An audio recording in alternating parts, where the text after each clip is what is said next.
जब तुम हर हफ्ते यहाँ आते मुझे लगता था तुम मुझसे मिलने आए हो, पर तुम मेरी पीठ पीछे इस नौकरानी के साथ गुलछरे उड़ाने आते थे। तुम्हारे जीजाजी तुम्हारे साथ मुझे भी जीते जी मार डालेंगे। दीदी जो हुआ सो हुआ, बस आप 1 लाख रुपए दे दीजिए ताकि ये मेरे बच्चे को गिरा सके। इतनी बड़ी रकम मेरे पास कहाँ से आएगी बताओ?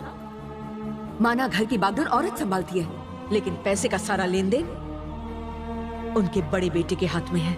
लोग इस खानदान की इज्जत करते हैं और मैं इसकी इज्जत पर दाग नहीं लगने दूंगी।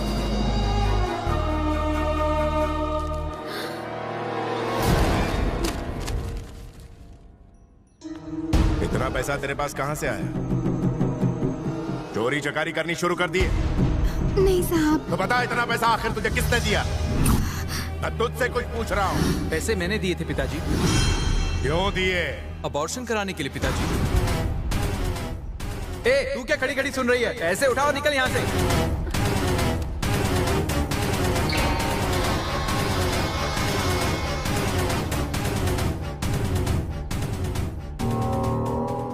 तुझ जैसे बिन माँ के बच्चे को लाड प्यार देके मैंने बड़ी गलती की। घर की जिम्मेदारी तुझे सौंपी ताकि तू दुनियादारी को समझ सके, लेकिन आज तूने उस नौकरानी को माँ बना के मेरी परवरिश पर दाग लगा दिया। लक्ष्मी, आज के बाद इस घर की सारी जिम्मेदारी तुम पे है। एक बाप होने के नाते मुझे मजबूर होकर इसे सारी उम्र खाना खिलाना पड़ेगा, लेकिन अब से इसे नौकर की तरह घर के पीछे झोपड़े में रहना होगा। इस घर पर इसका कोई हक नहीं है। मेरे लिए ये हमेशा के लिए मर चुका।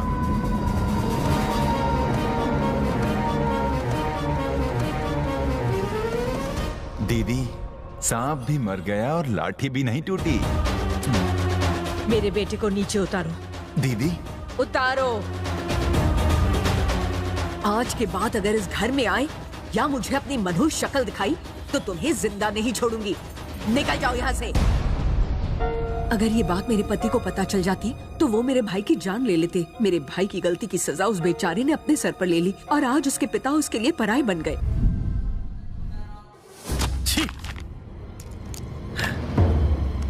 सुनने में आया है कि सोशल वर्कर हरिश्चंद्र प्रसाद अपनी सारी दौलत स्टील फैक्ट्री लगाने में फूंक रहा है। वो सब कुछ दांव पर लगा रहा है और सुना है कि बाहर से बढ़िया मशीनरी मंगवा रहा है। जमीन देने के लिए उसने हमें अर्जी लिखी है। आज वो जमीन तेरे हाथों से खिसक कर उसके पास जाने वाली है। वो जमीन जिसपे तू सालों से राज करता आ रहा है। वो लोगों की मदद करने की नियत से राजनीति में उतर रहा है। अगर वो जीत गया ना तो तेरा दबदबा खत्म और मेरी कुर्सी हमेशा के लिए छिन जाएगी। उसे आज की राजनीति की रत्ती भर भी समझ नहीं है। वो नहीं जीतेगा। ऐसा तुझे लगता है? लोग उसे भगवान की तरह पूछते हैं। उसे हराना मुश्किल है। तो ठोक देते हैं उसे।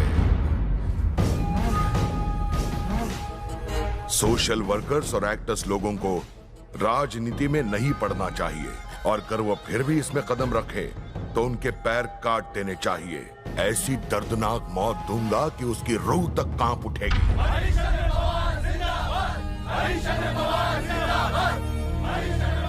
मुझे और मेरे परिवार को इतना प्रेम और सम्मान देने के लिए मैं आप सबका आभारी हूं। राजनीति में उतरकर मेरा तात्पर्य आप लोगों की वाहवाही लुटना नहीं, बल्कि आप लोगों का जीवन संवारना है।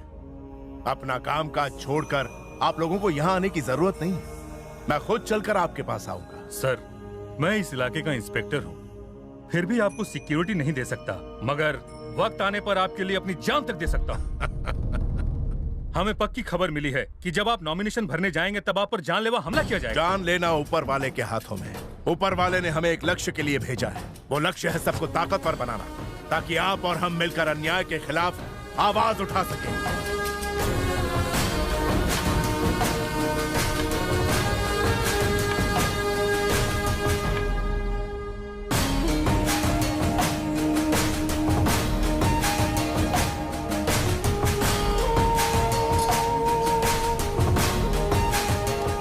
मेरे साथ सिर्फ ड्राइवर और एक गवाह जो पेपर्स पर साइन करेगा। उसके अलावा इलेक्शन ऑफिस में और कोई नहीं जाएगा। सुनिए, लोग आपके साथ आना चाहते हैं लेकिन आप सबको मना कर रहे हैं। कोई बात नहीं, लेकिन कम से कम आज तो अपने बड़े बेटे को अपने साथ ले जाइए। लक्ष्मी, मैं इस रिश्ते को सालों पहले खत्म कर चुका हूँ। ना वो मेरा बेटा है और ना ही मैं उसका बाप।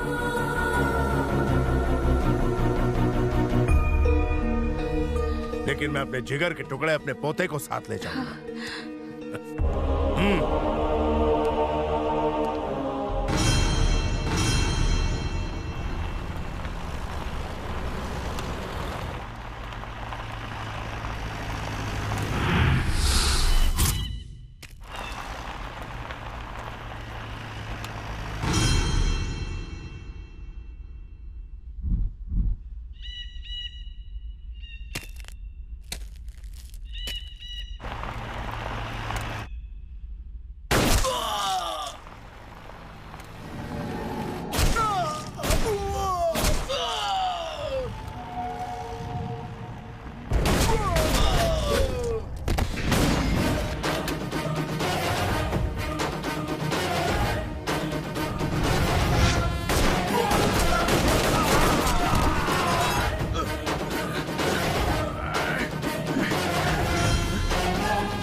बुड्ढे का अब तक राम नाम सत्य क्यों नहीं हुआ? भाई इसे ऊपर भेजने का हमने पूरा गेम पिछाया था, पता नहीं साला लोचा किधर हो गया।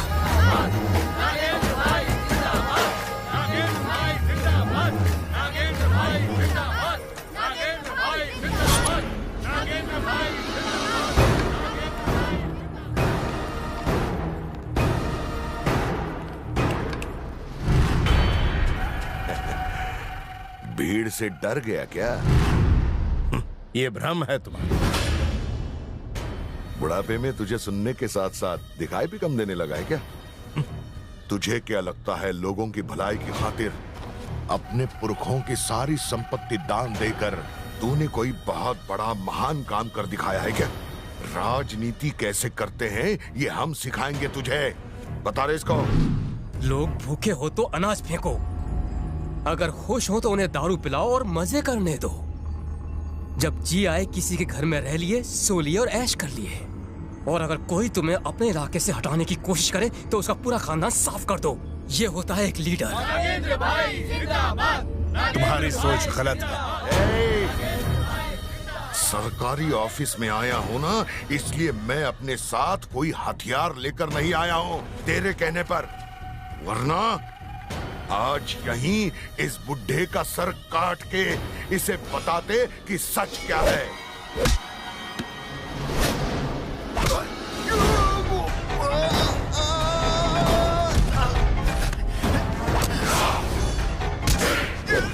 मुझे छोड़ दीजिए सर, मेरा परिवार सिर्फ आपकी वजह से ही जिंदा है। अगर आप जीते तो ये पूरा शहर खुशहाल हो जाएगा। इस कमीने के जुल्म को खत्म करने का इससे अच्छा मौका मुझे फिर नहीं मिलेगा। मेरी आंखें मुझे धोखा दे रही? अगर मेरी आंखें मुझे धोखा देती ना तो अब तक तेरा राम नाम सत्य हो चुका होता। ये जिंदा रहा तो आपको जीतने नहीं देगा। मैं मार दूंगा इसे ताकि आपको जीतने से कोई रोक ना सके। मैं राजनीति में इसलिए कदम रख रहा हूं ताकि सबको पता चले कि बुराई पर अच्छाई की जीत आज भी हो सकती है। और इसका मजा तब आएगा जब ये उसे देखने के लिए जिंदा रहेगा। जब ये तुझे मारने के लिए आया तब तेरे पीछे खड़ी ये भीड़ तुझे बचाने के लिए एक कदम आगे नहीं आई। लेकिन जरा देखिए, अपने लोगों की जिंदगी बनाने के लिए तुझे रास्ते से हटाने आया था। शायद आज तेरा दिन अच्छा है। अच्छे कर्म उसे कहते हैं जो युगों युगों तक याद रहते हैं। एक सच्चा आदमी जब हथियार उठाता है तो क्रांति आ जाती है। क्या बोला था तूने? लोगों के सामने अनाज फेंकेगा? कई सालों से तू सरकारी जमीन पर अपना हक जमा कर बैठा हुआ है और वहां राज कर रहा है। मैं उसी जमीन पर एक स्टील फैक्ट्री बनाऊंगा, वहां के हर एक आदमी को उसमें नौकरी दूंगा और इतना काबिल बनाऊंगा कि वो तेरे फेंके हुए अनाज को एक नजर देखेंगे तक नहीं। मैं इन्हें इस कदर सुधारूंगा कि वो तेरी शराब को छुएंगे तक नहीं। कोई नशे का गुलाम नहीं होगा। आगे से तुमने किसी लड़की के सामने आंख उठा कर देखा तो घरों के सामने गमलों की जगह तुम्हारे कटे हुए सिर टंगे मिलेंगे। जिस जगह प्यार होता है उसके आगे कोई जातिवाद नहीं टिक पाता। औरत मर्द कंधे से कंधा मिलाकर काम करेंगे। हर बुराई को दूर रखो और बच्चों को शिक्षित बनाओ, पढ़ा लिखा कर उन्हें एक बड़ा आदमी बनाओ ताकि कल जाके वो इतना नाम करे इस सारी दुनिया में हमारा सर गर्व से ऊंचा हो जाए। और तुझ जैसे शैतान मुझे रोक नहीं सकते। ये बात गांठ बांध लो। धीरे धीरे आजमगढ़ में एक क्रांति की हवा चलने लगी। उस क्रांति का नाम था हरिश्चंद्र। हरिश्चंद्र एक सच्चे नेता की तरह उभरे। एक ऐसा नेता जिसे न तो सत्ता का लालच था न पैसों का। वो जिसे चाहते उसे मिनिस्टर बना देते, जब चाहते अपने चुने हुए मिनिस्टर से इस्तीफा ले लेते। गांव में बड़ी बड़ी इंडस्ट्रीज आई, रोजगार आया, शिक्षा आई। जो हाथ पहले तलवार उठाकर एक दूसरे को मारने काटने के लिए उठते थे, वही अब एक दूसरे को थामकर गांव की तरक्की में जुट गए। पूरा गांव मानो एक मंदिर बन गया था जिसके भगवान थे हरिश्चंद्र।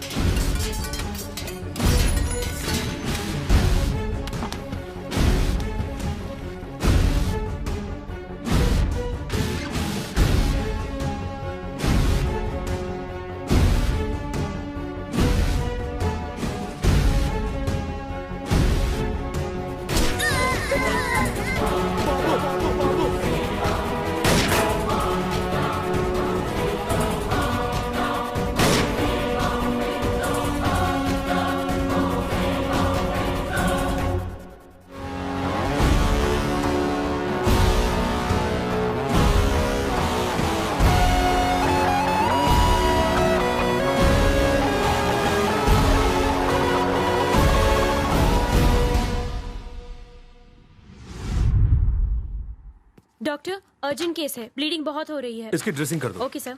सर, ये मेडिसिन की लिस्ट है, बगल के मेडिकल शॉप से ले आइए, जल्दी कीजिए।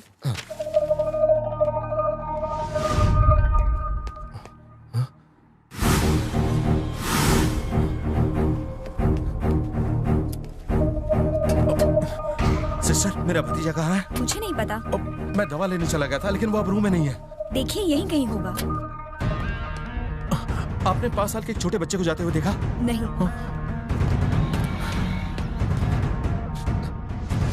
लोहा गर्म था और मैंने हथौड़ा मार दिया, जिंदगी भर का जख्म दे दिया। आगे बताओ क्या करना है? हमें हरिश्चंद्र की मौत चाहिए, मौत। थोड़ा सब्र करो, सब्र। कहते हैं सब्र का फल मीठा होता है। कौन है ये? रामकृष्ण प्रसाद का बेटा।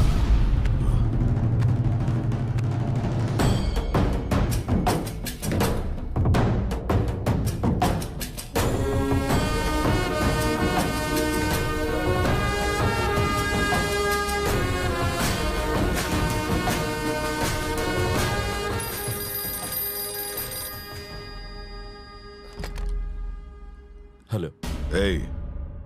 अपने भाई को फोन दे। वो यहाँ नहीं है। वो मंदिर की छत पर बैठा हुआ है, तेरे बाप का बॉडीगार्ड बना हुआ है। नीचे बोला।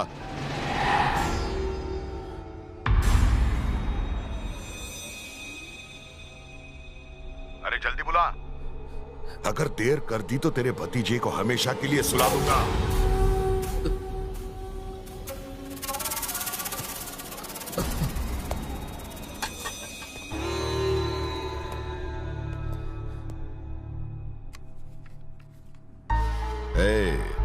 बुढ़े की रक्षा तो तूने अच्छी तरह कर ली, ऐसे आदमी की रक्षा क्यों कर रहे हो जो तुम्हें अपना बेटा मानने से भी इनकार कर रहा हो? जरा अपने बेटे के भविष्य के बारे में भी सोचो। मैंने पहले ही सोच रखा है। अच्छा, तो उसके पीछे से हट जा। भूल जा। तो अब तू तेरे बेटे को भूल जा। मैंने किडनैप किया है उसको। तुझे 60 साल का बुढ़ा जिंदा चाहिए या 5 साल का तेरा नन्हा बच्चा? जल्दी डिसाइड करना। लाखों लोगों की जिंदगी आज मेरे पिता के ऊपर टिकी हुई है। अगर इसके लिए मुझे अपने बेटे की बलि भी चढ़ानी पड़ी तो मैं पीछे नहीं हटूंगा। मार दो उसे।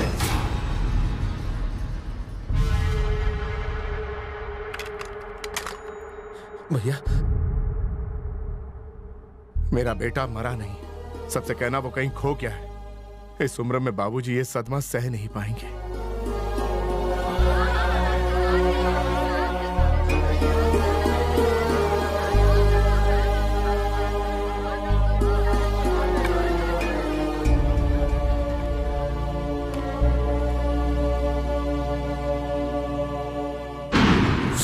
साल बाद मैं एक अनाथ हूं। आजा।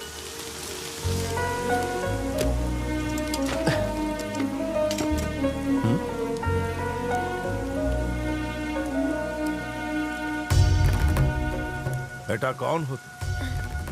मैं एक अनाथ हूँ। पढ़ाई करने के लिए मेरे पास पैसे नहीं है। दिल छोटा करने की बिल्कुल जरूरत नहीं है बेटा।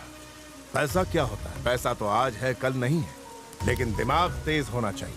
दिमाग लगाओगे तभी बड़े आदमी बनोगे, और इसके बाद तुम्हें किसी के आगे हाथ फैलाने की जरूरत नहीं।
क्यों रे, आंसू बहा रहा है? सालों पहले अगर तेरा बाप मेरी जिंदगी बर्बाद करने के लिए राजनीति में नहीं उतरता तो आज तुझे ये दिन देखना नहीं पड़ता। अब मैं तुझे जो बताने वाला हूं उसे सुनकर तेरे होश उड़ जाएंगे। मैंने तेरे बाप को नहीं मारा, तेरे अपने खून से उसे मरवाया। अब तेरे इस कातिल बेटे के हाथों में तेरे पूरे परिवार को मरवाऊंगा। 20 साल बाद नागपुर सेंट्रल जेल।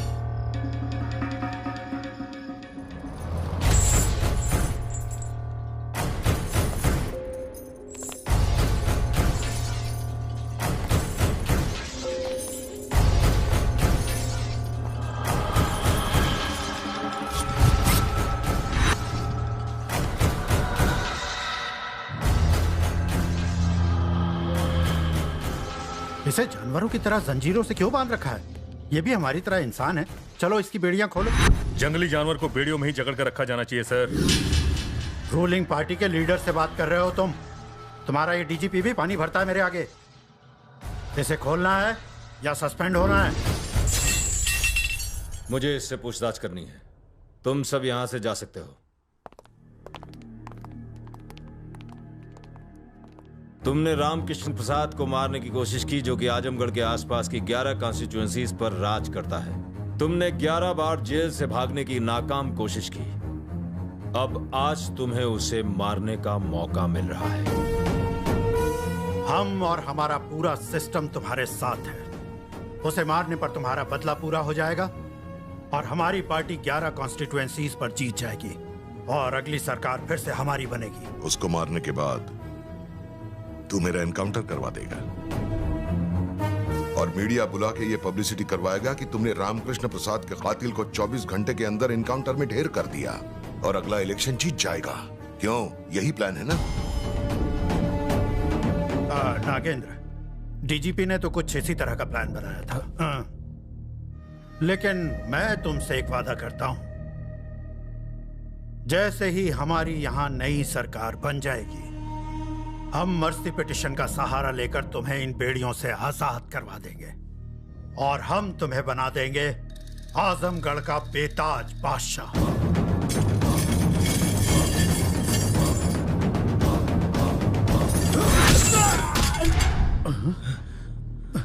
तुम रामकृष्ण प्रसाद को मारने का प्लान बना रहे हो और सिक्योरिटी में उसी के आदमी को रखा हुआ है। यही है तुम्हारा सिस्टम?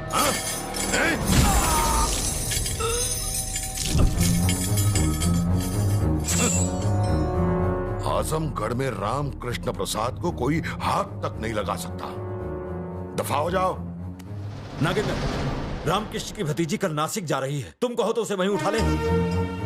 जो आदमी दूसरों के लिए कुछ भी कर सकता है, वो अपने परिवार की सुरक्षा के लिए वहां जरूर आएगा। अगर तुम उसे आजमगढ़ के बाहर ले आए तो बाकी मुझ पर छोड़ देना कि उसे ऊपर कैसे पहुंचाना है।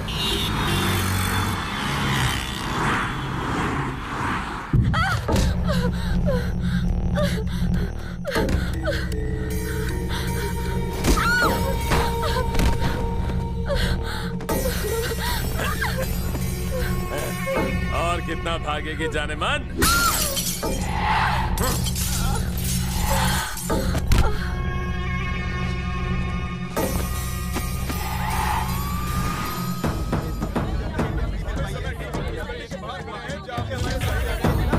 हाँ राजेश, हम इस वक्त केंद्रीय मंत्री नितेश पाटिल के घर के सामने खड़े हैं। कल रात निकिशा नाम की युवती की लाश मिली है। खबर मिल रही है कि ये मर्डर नहीं सुसाइड है, लेकिन निकिशा के पिता ने मीडिया के सामने बयान दिया था कि उनकी बेटी का बेरहमी से कत्ल किया गया है और कातिल कोई और नहीं, नितेश पाटिल का बेटा संजय पाटिल है। बाकी की जानकारी ब्रेक के बाद।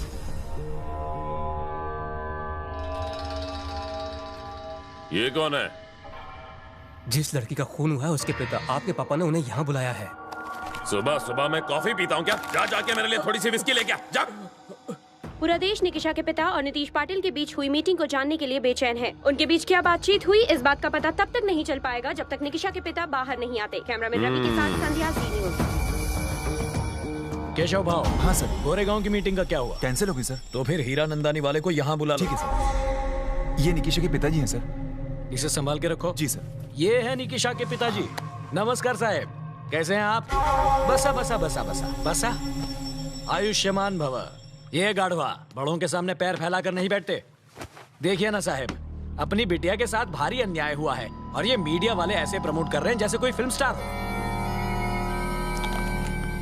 संजय अमेरिका में पढ़ता है। वहाँ के लोग तो शादी से पहले ही डेट पर जाते हैं, घूमते हैं। अब वहाँ की हवा लग गई इसे भी। आपने तो अपनी बेटी को पढ़ाया लिखाया, अच्छे संस्कार दिए, उसे हर वो चीज दी जो एक बाप अपनी बेटी को देता है। अब इसमें गलती संजय की है ही नहीं ना, गलती तो आपकी है।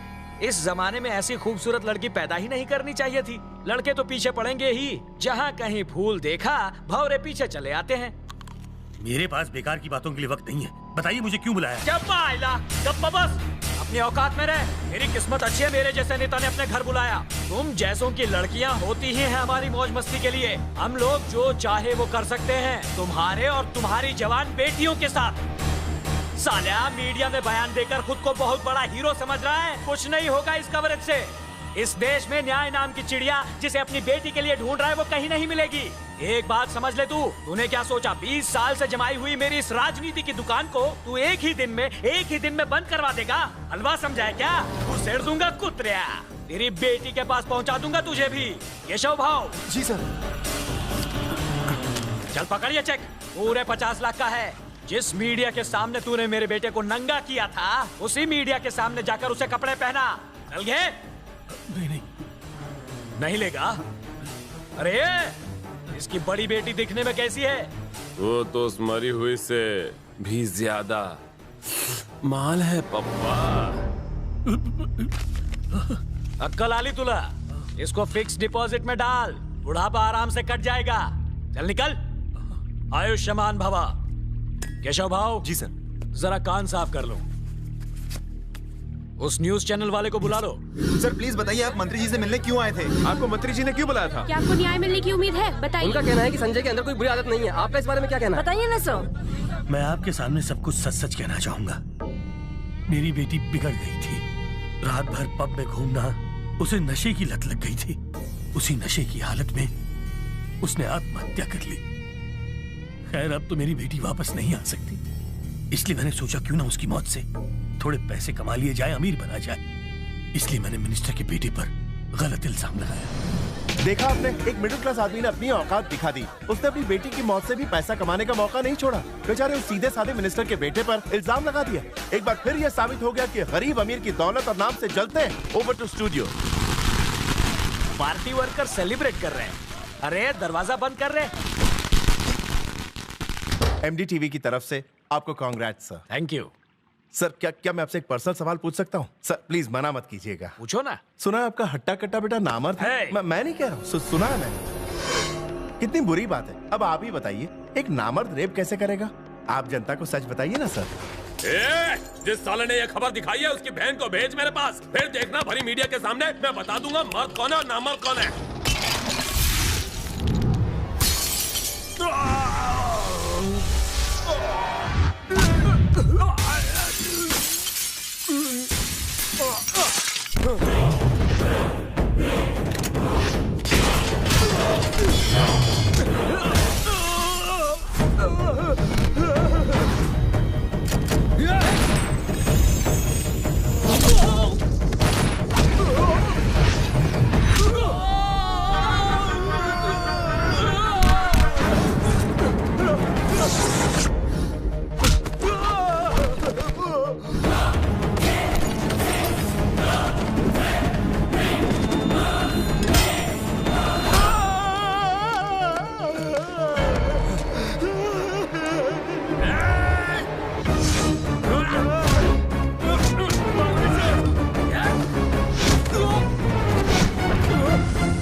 काली करतूतों को ढकने के लिए तूने कईयों के मुंह बंद किए।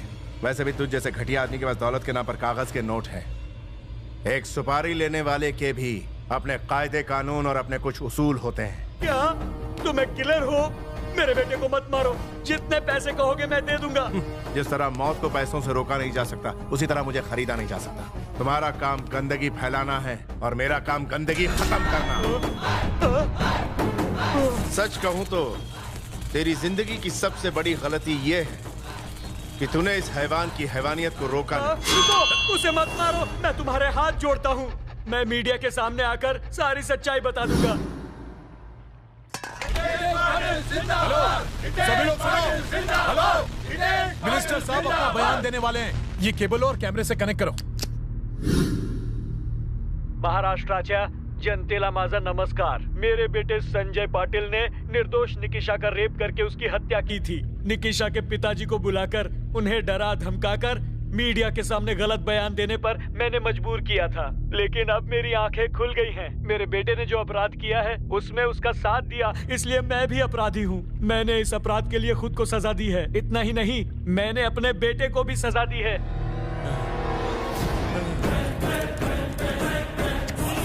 मैंने सबके सामने सच बता दिया। अब मेरे बेटे को छोड़ दो। नहीं, मेरे बेटे को मत मारना। मैं तुम्हारे हाथ जोड़ता हूँ, इसे छोड़ दो। जिंदगी, मौत और मेरा फैसला ये कभी नहीं टलते। No second option.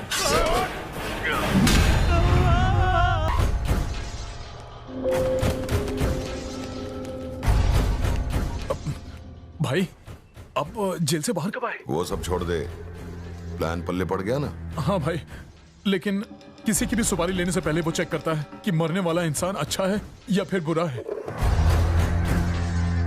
अगर उसे पता चलेगा कि अगली सुपारी वो अपने बाप को मारने के लिए रहा है, तो वो हमारे खिलाफ होकर हमारा ही काम हमेशा के लिए तमाम कर देगा। इस काम के लिए वो सही नहीं रहेगा भाई। ये काम किसी और से करवाते हैं।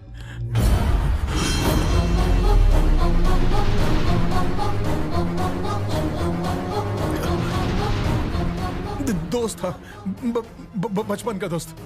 चाय, थैंक्स।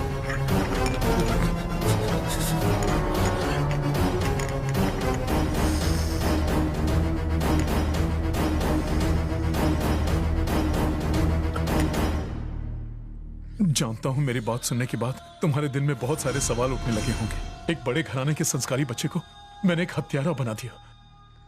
तुम्हारे पिता आजमगढ़ के नामची नेता हैं, जिन्हें लोग देवता की तरह पूजते हैं। आज तक ऑपोजिशन वाले तुम्हारे पिता को इलेक्शन में हरा नहीं पाए। हराना तो दूर, उनके आसपास भी नहीं भटक सके। इसीलिए वो उन्हें मारने का प्लान बना रहे हैं। इस फोन में उसकी सारी जानकारी है। जो गलतियां मैंने की थी उसके प्रायश्चित का दिन आ गया है। हो सके तो मुझे माफ कर देना। हमारा साथ यहीं तक का था बेटा।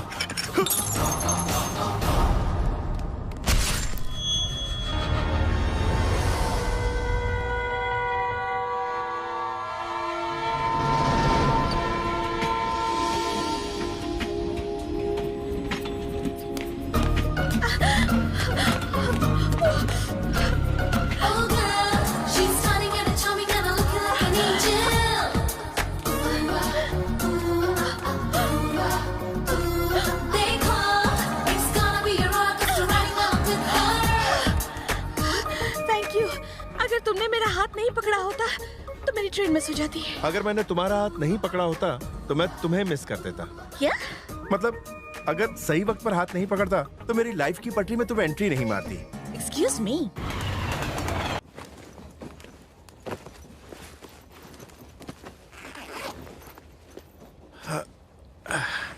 तुम मेरी कैबिन में क्यों आ गए? तुम्हारी?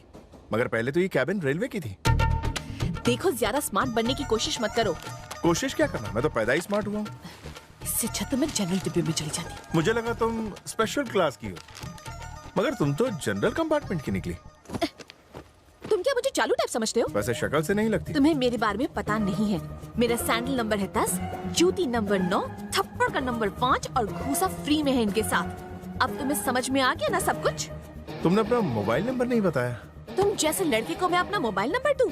मोबाइल तो क्या, मैं तुम्हें अपनी स्माइल तक ना दूं। तुम जानते नहीं मैं कौन हूँ। वेरी गुड, फिगर अच्छा है। आप कहो तो मैं भी अपने फीचर्स बताऊं? बको। मैक्सिमम हड्डी तोड़ने का, मिनिमम जिंदा छोड़ने का, सर फोड़ने का, नाक में करंट जोड़ने का, गर्दन मरोड़ने का, वर्ल्ड रिकॉर्ड। पता है किसके नाम दर्ज है? वो महान आत्मा तुम्हारे सामने बैठी है। शायद कमेंट्री में तुम्हें मजा नहीं आया, मैं तुम्हें हाइलाइट्स दिखाता हूं।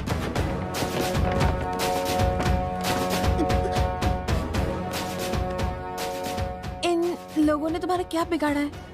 ये हीर रांझे की औलाद मजनू गैंग है। आशिकी में डिप्लोमा करने के बाद कॉलेज जाने वाली लड़कियों पर प्रैक्टिकल कर रहे थे। जब मैंने उन्हें मना किया तो मुझे शेर सुनाने लगे। फिर मैंने उन्हें शेर का पंजा दिखा दिया।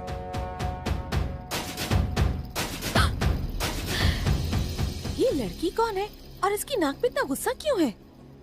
सोनिया नासू है ना, पब्लिक में मारधाड़ करने के लिए उसने मेरे खिलाफ पुलिस कंप्लेंट करके मुझे जेल करवा दी। जब सच्चाई का पता चला तो उसे गलती का एहसास हुआ और उसने मेरी बेल करवा दी। फिर उसने सॉरी बोला होगा? हाँ बोला, और मैंने उसे माफ कर दिया। तब तो वो बहुत खुश हुई होगी। वो तो खुश नहीं हुई, पर तुम बड़ी खुश लग रही हो। ओहो, बताओ ना फिर क्या हुआ? खुद ही देख लो। मुझसे गलती हो गई थी, इसलिए मैंने तुम्हारी बेल करवाई। इसके अलावा हमारे बीच और कुछ नहीं है। मेरे ज्यादा पास आने की, मुझसे दोस्ती करने की, प्यार दिखाने की या मेरी बेमतलब तारीफ करने की कोई जरूरत नहीं, समझ गए? I hate love stories. तो फिर उससे शादी की तुमने? नहीं, उसने मना कर दिया। पर क्यों? मुझे कल ही पता चला कि सोनिया को कैंसर है और इस वक्त हॉस्पिटल में उसकी ट्रीटमेंट चल रही है। क्या कहा? हाँ, सिर्फ 1 हफ्ते की मेहमान है, ऐसा डॉक्टर का कहना है। मैं उससे शादी करने जा रहा हूँ क्योंकि सोनिया एक सुहागन के रूप में मरना चाहती है। ये उसकी आखिरी इच्छा है।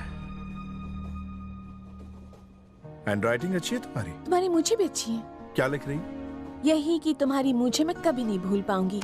पता नहीं और कितने लोगों की मुझे तुम्हें अच्छी लगी होंगी। 2 लोगों की, तुम्हारी और मेरे बचपन के दोस्त की। उस दोस्त की बचपन में भी मुझे थी?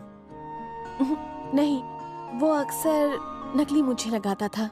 ठीक है, मुझे जरा जगा देना, मैं ऊपर सोने जा रहा हूँ।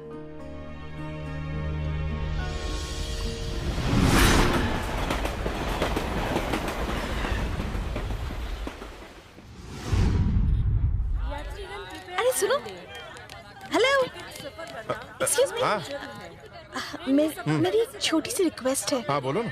अगर तुम्हें बुरा न लगे तो मैं तुम्हारी शादी में चलूं? रात को अच्छी तरह सोई तो थी ना तुम? रात को बहुत अच्छी नींद आई, तभी तो सुबह फ्रेश हूँ। रात को तुम मुझसे डरी हुई थी, तो मैंने तुम्हें एक चटपटी मसालेदार फिल्मी कहानी सुना दी ताकि तुम मेरे साथ कंफर्टेबल हो सको। बाय। हाँ, 1 मिनट।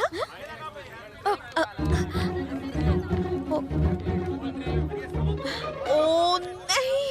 अरे पूजा, तुम किसे ढूंढ रही हो? तुम्हें भी अभी आना था, थोड़ा ट्रैफिक में नहीं फंस सकती थी? तुम्हारी वजह से मेरे बचपन का दोस्त चला गया। मेरे अलावा और कौन तुम्हारा बचपन का दोस्त है? अरे वो मुझे ट्रेन में मिला था, बिल्कुल मेरे अंकल जैसी शक्ल थी उसकी, वही आंखें, वही होठ। मुझे लगता है वो मेरे अंकल का बेटा जो बचपन में खो गया था। ओहो, फिर से वही स्टोरी रिपीट टेलीकास्ट शुरू मत करो प्लीज। 25 साल से हम उसी लड़के को ढूंढ रहे हैं। अब तो हर लड़का हमें वही लगता है। बहुत हो गया तुम्हारा मजाक, हमारी फ्रेंडशिप आज से ओवर। मेरे सारे गिफ्ट लौटा दो अब। छोड़ना, गुस्सा क्यों करती है? सॉरी यार।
ये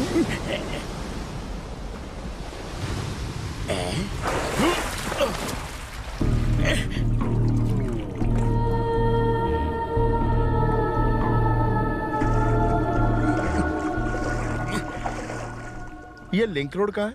लिंक रोड? वो क्यों? बस पकड़नी है। बस पकड़ने के लिए इतनी ऊपर से क्यों टपके? मेरी शिप का इंजन गर्म हो गया था, ठंडा करना था। भाई तुम आए कहाँ से हो? मैं मंगल ग्रह से आया हूँ। वहाँ भी टायर वाली गाड़ियाँ चलती हैं? चलती नहीं है, उड़ती है, तुम्हारे होश की तरह। इसका मतलब तुम एलियन हो, दूसरे ग्रह का वासी। अब लिंक रोड का रास्ता बताओगे? Thank you.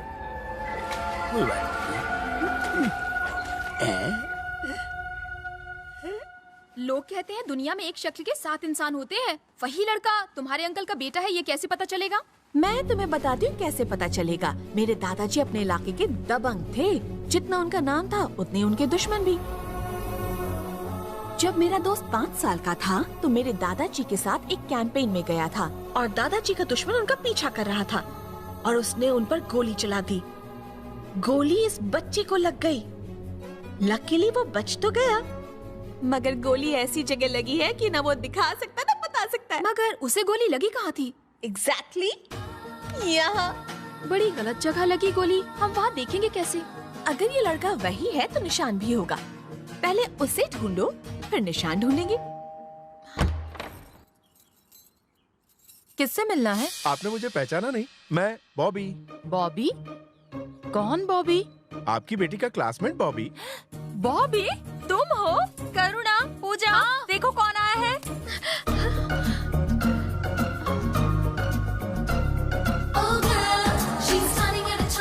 पहचाना नहीं? यही वो बॉबी है। बचपन में इसी ने तुम्हारे पापा की मुंह छुड़ाई थी। कितना बड़ा हो गया है बॉबी। तुम सच में बॉबी हो? हाँ।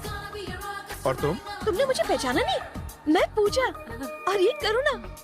मैंने तुम्हें देखा था तभी पहचान गई थी। तुम बचपन में छोटे थे, अब कितने लंबे हो गए हो? डबल हो गए हो। अच्छा ये बताओ, इतने सालों बाद हमारा एड्रेस कहाँ से मिला? डायरी में देखा था। कौन सी डायरी? मतलब न्यूज़पेपर में देखा था। जब करुणा सिविल एग्जाम्स में फर्स्ट आई थी तो पेपर में छपा था, वहीं सारी डिटेल मिल गई तो एड्रेस ढूंढने में कोई परेशानी नहीं हुई। अच्छा, सुना है कि अंकल का दिमाग अभी तक ठीक नहीं हुआ? मत पूछो, उनके चक्कर में हमारा दिमाग खराब हो रहा है। इस वक्त कहाँ है अंकल? जिनका नाम लिया और जिन हाजिर, उधर देखो वो रहे।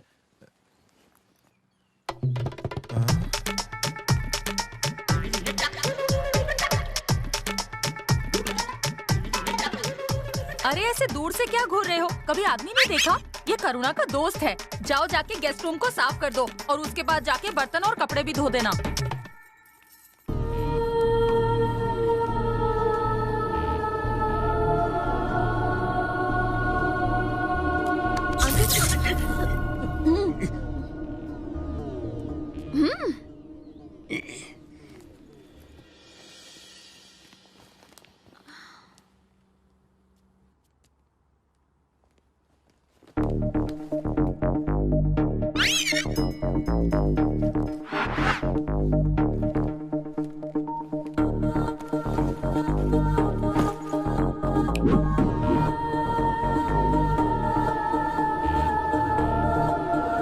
तुम्हारे दिमाग में एक सवाल घूम रहा है जो तुम्हें परेशान कर रहा है, क्यों? तुम्हें कैसे पता चला? डॉक्टरेट किया है in face reading from minded university. पृथ्वी वाले गूगल सर्च में सर्च करते हैं और हम सर्च में रिसर्च करते हैं। अच्छा, तो मेरे दिमाग में कौन सा सवाल घूम रहा है? सिर्फ सवाल नहीं, तुम्हारा दिमाग भी घूम रहा है कि एक एलियन मेरे जैसे गधे की बेटी का दोस्त कैसे हो सकता है। सही कहा ना? एक्चुअली महंगाई बहुत बढ़ गई है। महंगाई मंगल ग्रह तक पहुंच गई? उससे भी ऊपर पहुंच गई है। हमारे यहाँ इतनी महंगाई बढ़ गई कि हवा के भी पैसे देने पड़ते हैं, वो भी सर्विस टैक्स के साथ। कितनी कीमत चुकानी पड़ती है? इतनी कि 2 IPL टीम खरीद ले। यहाँ पृथ्वी पर सब कुछ सस्ता है, इसलिए पापा ने मेरा सेंट मैरी में एडमिशन करा दिया। वहीं करुणा से मेरी दोस्ती हो गई। क्या उसे पता है कि तुम एलियन हो? अगर बता दूंगा तो वो मेरे साथ उड़ जाएगी। आप भी मत बताना। तो तुम हॉस्टल में रहते थे? नहीं, मैं मंगल ग्रह से शिप में अप डाउन करता था। तब तो तुम्हें अपनी शिप पार्किंग करने में हर रोज फाइन लगता होगा। नहीं, आपने मेरी लैंडिंग देखी थी ना? मैं अपनी शिप पानी में फ्री पार्क करता था। पानी में लैंड करने से किताबें गीली हो जाती होंगी? वाटरप्रूफ थी। लेकिन तुम तो गीले हो गए थे। हाँ, मेरी बैटरी थोड़ी लो हो गई। मेरे इंजन में पानी घुस गया है, बाहर जाइए। पानी घुस गया है तो मैं बाहर क्यों निकलूं? मेरे अल्ट्रावायलेट रेज इतने पावरफुल है कि अगर वो तुम पर पड़ गए तो तुम अंधे, बहरे और लूले हो जाओगे और बाकी तरह रिवर्स गियर में जाकर तुम डेढ़ फुटी हो जाओगे। अंकल आपका मुंह क्यों खुल गया? अब मैं क्या बताऊं? मुंह खुल गया और मेरी आंख भी खुल गई। कुछ और खुल जाए इससे पहले मुझे खुली हवा में जाने दो।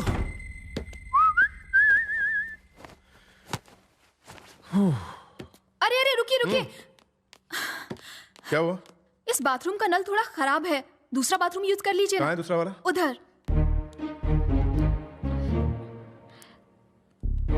मुझे बहुत डर लग रहा है। कोई हॉरर फिल्म नहीं, निशानी तो देखना है।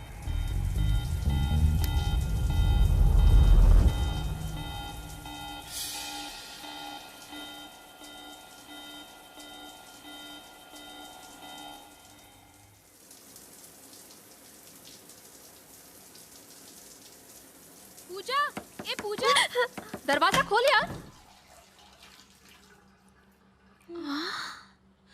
अरे ये क्या हाल बना रखा है? निशान देखा कि नहीं? नहीं देखा।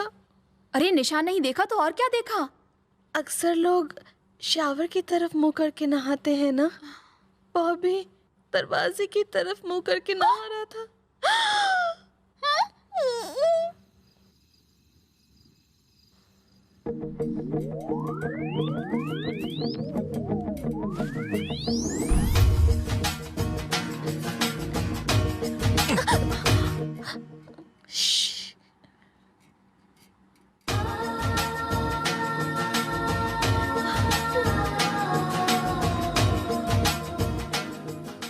इतना अंधेरा क्यों है भाई?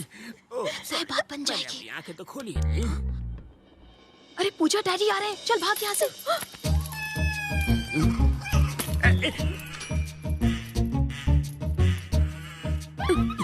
डेटा केबल लगा कि ऑनलाइन और मार्स में चैटिंग कर रहा है। अभी वाइफ को अपडेट करके इसे शट डाउन करता हूँ।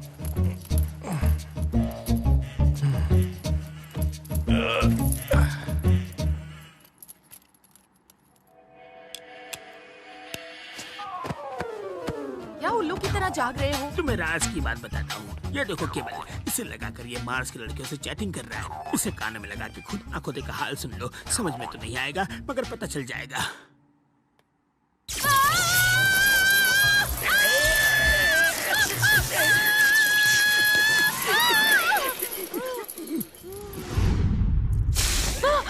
मम्मा, मम्मा, मम्मा होश में आइए। मम्मा,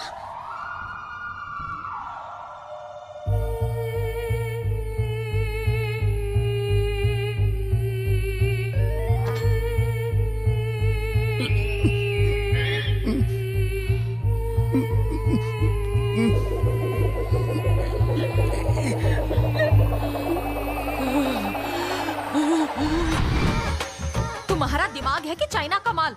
हमेशा खराब होता रहता है। अब अगर अपना भेजा चलाया ना तो तुम्हें यहाँ से उठा के पागल खाने भेज दूंगी। आज तुम्हें बाल बाल बच गए, लेकिन तुम्हारी वजह से मेरे सारे बाल जल गए। तुम लोग चलो, सो जाओ। हाँ चलो, तुम भी चलो। और तुम रात भर मच्छर भगाओ। अगर मुझे एक भी मच्छर काटा ना तो तुम्हारा खून पी जाऊंगी। मैंने केबल छुआ तो मुझे कुछ नहीं हुआ। बीबी ने छुआ तो उसे 440 वोल्ट का झटका क्यों लगा? मार्स में उस वक्त लोड शेडिंग थी। Good night. मार्स पे भी लोड शेडिंग होती है?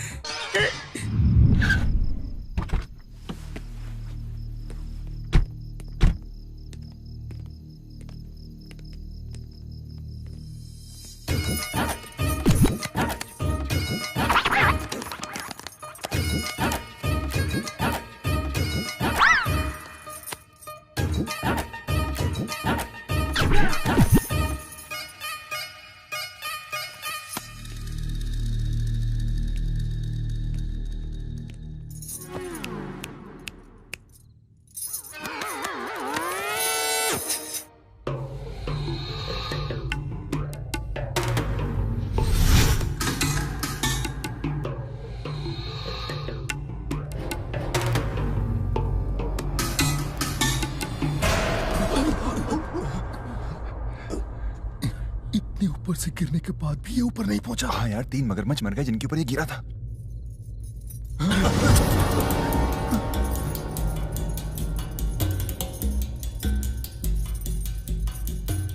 उसे देखकर नानी याद आ गई ना। पता है तुम्हें वो कौन है? कौन है वो? एलियन। एलियन? मुझे तो यही एलियन लग रहा है भाई। अच्छा ठीक है, मैं तो एलियन हूँ, लेकिन आप लोग कौन हो भाई? Fantastic four.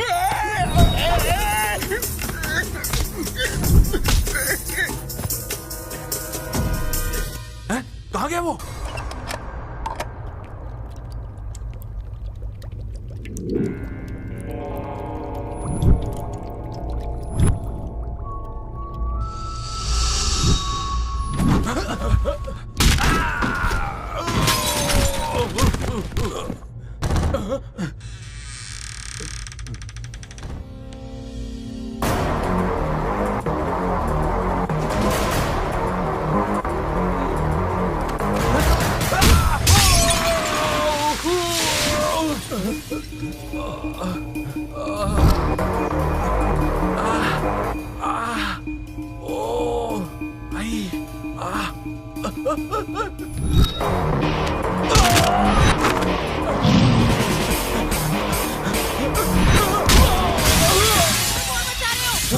दरवाजा क्यों बंद किया है बाहर से? खोलो इसे। आखिर हो क्या रहा है बाहर? खोलो।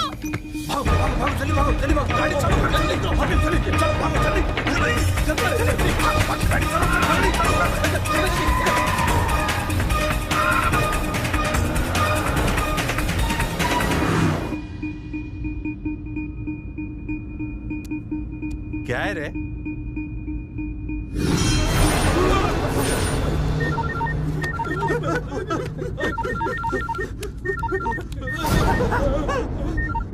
जुबे, काम खत्म हुआ कि नहीं? इतनी क्या जल्दी? अभी काम तमाम करके आपको खुशखबरी देता हूँ।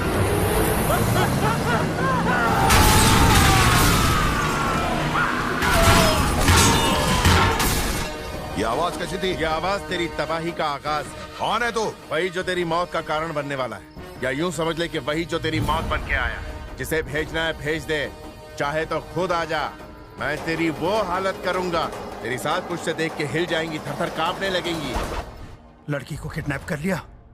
नहीं, हम तीनों के अलावा कोई चौथा भी हमारे प्लान के बारे में जानता है, और मैं अच्छे से जानता हूँ वो चौथा शख्स कौन है। इस बार तो उसने लड़की को बचा लिया, लेकिन वो हमारा प्लान किसी को नहीं बता पाएगा। मुझे जेल से निकालने का बंदोबस्त करो जल्दी। रामकृष्ण प्रसाद के बाप के मरने की बरसी है। अगर हम उसमें शरीक हुए तो लोगों के दिल में हमारे लिए इज्जत बढ़ जाएगी, और अगर उस दौरान वो मर गया तो कोई हम पर शक नहीं करेगा। मैं तो तुम्हारे पागलपन से तंग आ गई हूँ। क्या तोड़ फोड़ मचा रहे हो? दरवाजा क्यों बंद किया है बाहर से? खोलो इसे। क्या चल रहा है? दरवाजा खोलो, खोलो। आखिर हो क्या रहा है बाहर?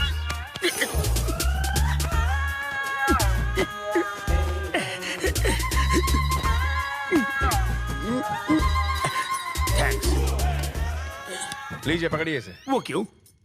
अगले सीन में आपके ऊपर जो हमला होने वाला है ना अंकल, ये आपको उससे बचाएगा।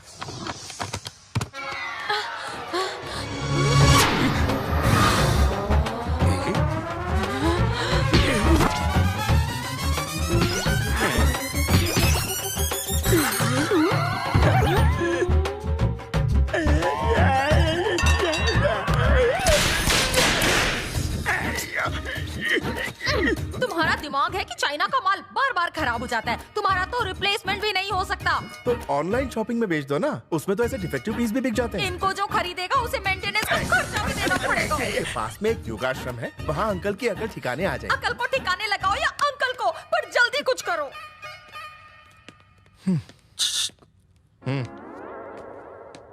कब जाना है? बड़ी जल्दी है अंकल, थोड़ा वेट कर लो।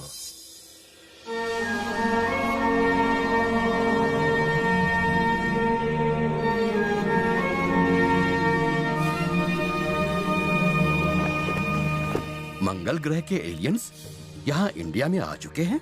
टूरिस्ट के तौर पर आए हैं या सेटल होने? अगर सेटल होने आए हैं तो ज्यादा दिन टिक नहीं पाएंगे। 1 BHK खरीद नहीं पाएंगे, मंथली रेंट वो दे नहीं पाएंगे और करप्शन में सांस ले नहीं पाएंगे। स्वामी जी, आप यही तो मार खा गए। बिना राशन कार्ड के अच्छे अच्छे सेटल हो गए, घूस देकर ये भी घुस जाएंगे। उनकी करेंसी तो डॉलर से भी बहुत महंगी है ना स्वामी जी? सच कहा बालक, अगर हमारे आयुर्वेदिक बिजनेस में वो पार्टनर बन जाए तो लाइफ सेट हो जाएगी। दूसरे बाबा की तरह आप भी मुझे फ्रॉड लग रहे हैं। अपना मुंह बंद रखो, कहीं भी बकबक शुरू कर देते हो। ये जो तुम्हारा भेजा है ना, इसमें सिर्फ भूसा भरा हुआ है। इसे ठीक कर दो या तो कोई इसे अच्छा दिला दो। तुम टेंशन मत लो बेटी, ये योगा से ठीक हो जाएगा। योगा करना है स्वामी जी, पहले क्यों नहीं बताया? मुझे तो लगा था कि आप झटके देंगे। जैसा योगा करना है करूँगा, मगर सच्चाई यही है कि ये एलियन है। योगा करना है ना? चलो। उधर बाहर कहाँ जा रहे हो? इसके अंदर जाना है। इसके अंदर मैं कैसे घुस सकता हूँ स्वामी जी? आप लोग इन्हें घुसाकर बताइए कि कैसे घुसते हैं। घुसा तो आप ऐसे रहे हो स्वामी जी, जैसे मैं कि घूस का पैसा हूँ। घुस जाओ। अगर इस डब्बे में घुसा तो मुरब्बा बन जाएगा मेरा। तुम कुछ क्यों नहीं बोलते? मुझे मुरब्बा पसंद है। अरे इसे जल्दी अंदर डालो, अगर ये इतना बोलेगा तो हमें भी डब्बे में जाना पड़ेगा। अरे ऐसा मत करो, मैं कोई बोलता हूँ क्या? भगवान के लिए छोड़ दो। अरे टेंशन लेने की कोई आवश्यकता नहीं है, कुछ देर में ये ठंडा हो जाएगा, मगर अंडा नहीं देगा।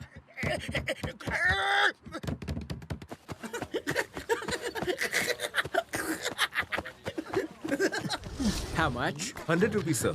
Okay.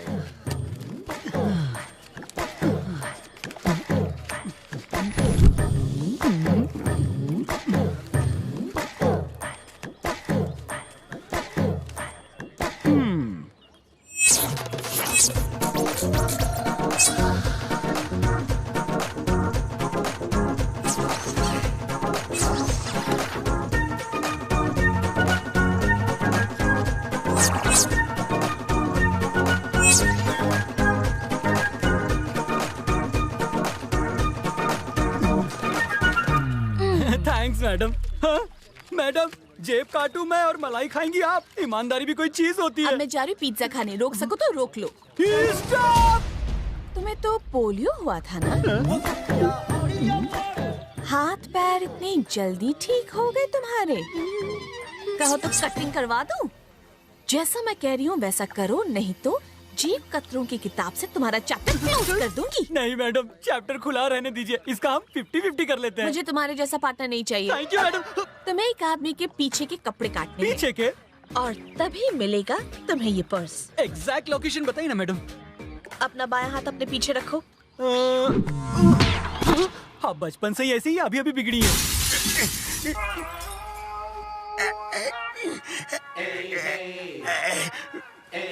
कैसा महसूस कर रहे हो? अब मुझे समझ में आ गया स्वामी जी, एलियन अपने यहाँ नहीं आ सकते। स्वामी जी, इनका दिमाग ठीक तो हो गया है ना? ये माँ का लाडला अभी तो सुधर गया है, मगर आगे अगर किसी तरह का कोई लक्षण दिखे तो इन्हें फिर से मेरे पास लेकर आ जाना। अगली बार इससे भी छोटे डब्बे में बिठाकर इलाज होगा। जी स्वामी जी। नहीं स्वामी जी, अब मैं बिल्कुल ठीक हो गया हूँ। आप कहे तो मैं कमर सीधी करके आ जाऊँ। आ जाओ। इस डब्बे ने मेरी कमर का कचूमर बना दिया है। आराम से। उसका काटना है।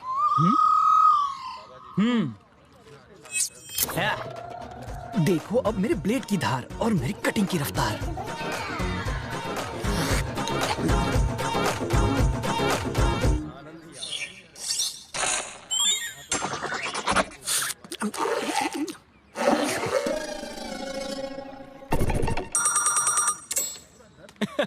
मैडम, लोकेशन क्लियर है, शूटिंग कर सकती हो। तुमने गलत आदमी का बैंड बजा दिया, बगल वाले का फाड़ना था। अरे मैडम, क्या लोकेशन है, क्या तिल है। अरे तुम्हारे चेहरे का रंग क्यों उड़ा हुआ है? आंटी, वो अंकल। स्वामी जी! क्या हुआ? अरे मुझे पानी समझ के बचा लो, प्लीज सेव द वाटर। तू तो गया। मर गई। क्या है ये? चश्मा उतार के देख, ब्लेड है। किस काम में आता है ये? बेटा, इसे छोटा मत समझ, ये ऑलराउंडर चीज है। ये शेविंग के साथ साथ अर्निंग के भी काम आती है। इसके और क्या क्या टैलेंट है? तू क्या टैलेंट हंट कर रहा है? बच्चा, ये ब्लेड ब्लड निकाल देगा।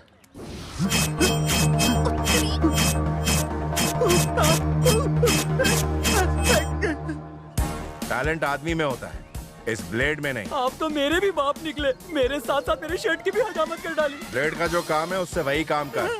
जा सलून खोल, शेविंग के साथ सेविंग भी कर। ठीक से समझ गया ना?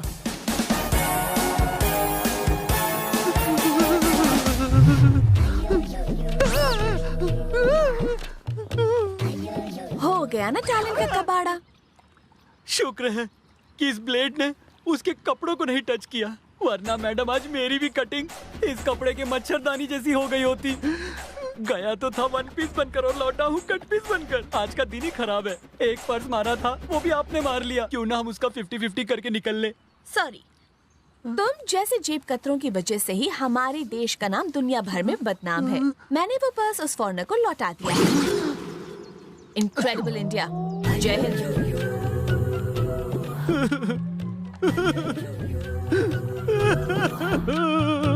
पूजा, पूजा, क्या हुआ? इतनी उदास क्यों खड़ी है? उसका निशान देखने की कोई तरकीब काम नहीं कर रही। इस काढ़े को ट्राई करना। कहाँ से लाई? ट्रीटमेंट के दौरान एक आदमी से दर्द बर्दाश्त नहीं हो रहा था, बहुत चिल्ला रहा था। वो स्वामी जी के इस काढ़े को सूंघते ही वो बेहोश हो गया। Thank you.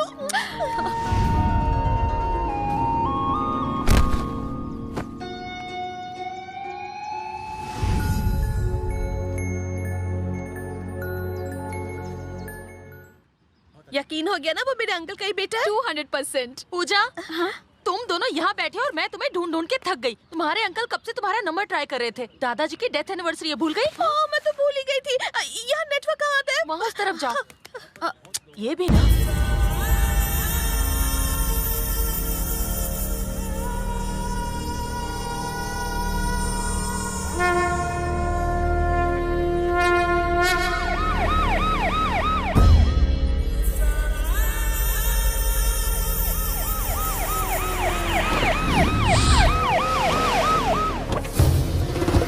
ये हमारे देवता स्वरूप नेता की पुण्यतिथि है। जैसे शैतान हमें यहाँ नहीं चाहिए। चले जाओ यहाँ से। मनहूस सूरत लेकर यहाँ से निकल जाओ।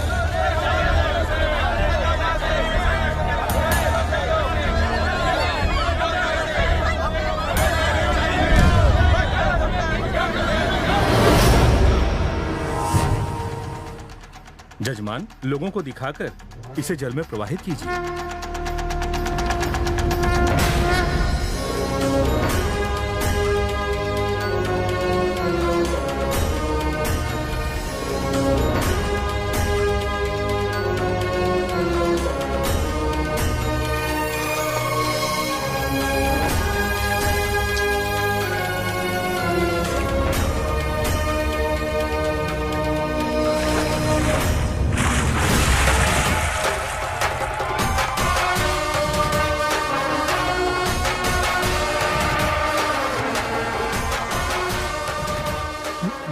मुझसे नहीं होगा। तुम ही बताओ कि हम लोग क्यों आए हैं यहाँ। वो मेरी बात नहीं मानेंगे, आप ही बात कीजिए। मैं आपको ऐसी खुशखबरी सुनाने आया हूँ जिससे आप और यहाँ सारे लोग खुशी के मारे पागल हो जाएंगे और मैं धन्य हो जाऊंगा।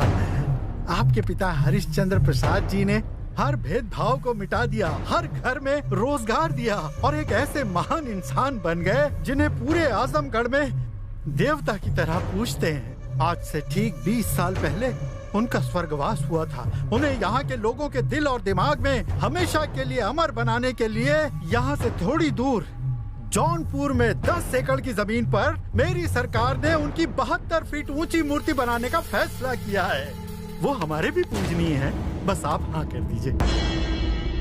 सुनिए, शायद आपने मेरी बात ठीक से नहीं सुनी। 10 एकड़ की जमीन के बीचों बीच 72 फीट ऊंची मूर्ति भारत की सबसे बड़ी मूर्ति होगी ये। एक बात याद रखो, वो 10 एकड़ नहीं बल्कि 32 एकड़ है। वहाँ 8000 परिवार झुग्गी झोपड़ियों में अपना बसर करते हैं, अपने बच्चों का पेट पालते हैं। अगर उन गरीबों की जमीन पर कब्जा करके तुमने वहाँ पार्क या मूर्ति बनाने का सोचा और एक भी झोपड़ी को नुकसान पहुँचा तो तेरे अंतिम संस्कार के लिए तुझे 1 इंच जमीन नसीब नहीं होगी। लोगों ने अपनी मर्जी से मेरे पिता की मूर्तियाँ शहर में जगह जगह बनाई हैं। हमें और मूर्तियाँ खड़ी करने के लिए तुम्हारी भीख की जरूरत नहीं है। महान नेताओं को लोगों के दिलों में रहना चाहिए, डांबर की सड़कों और पत्थर की मूर्तियों में नहीं। अब बताओ ये मूर्ति लगाने का ढोंग तुम क्यों कर रहे हो, वरना ये भी मुझे ही उगलवाना पड़ेगा। नहीं देखिए, दरअसल बात ये नहीं है, आप गलत समझ रहे हैं। ये शंकर राव का प्लान नहीं था। पार्टी हाई कमांड ने आपको खुश करने के लिए ये फैसला लिया था ताकि आप इनकी पार्टी में शामिल हो सके। वो क्या है ना, आपके उम्मीदवार पिछले 25 सालों से यहाँ से जीतते आए हैं। अगर इस बार इलेक्शन में आपने इनकी पार्टी का साथ दिया तो पार्टी हाई कमांड आपको अपनी पार्टी में बड़ी से बड़ी पोस्ट दे सकती है। पोस्ट सिर्फ नाम की चीज नहीं होती कि बस उसका बिल्ला लगाया और घूमते रहे। वो एक लीडर को दिया गया लोगों का विश्वास होता है। मैं तुम्हारी तरह विश्वासघाती नहीं हूं। मेरी जिंदगी से बढ़कर लोगों की भलाई है।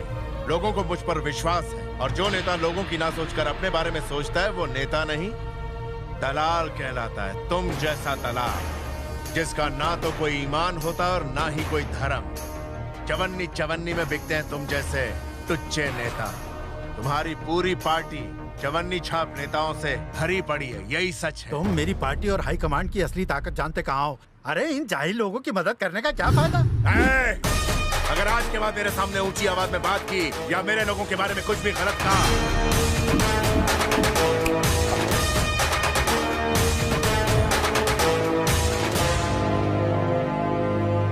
भैया भैया आपके लिए फोन।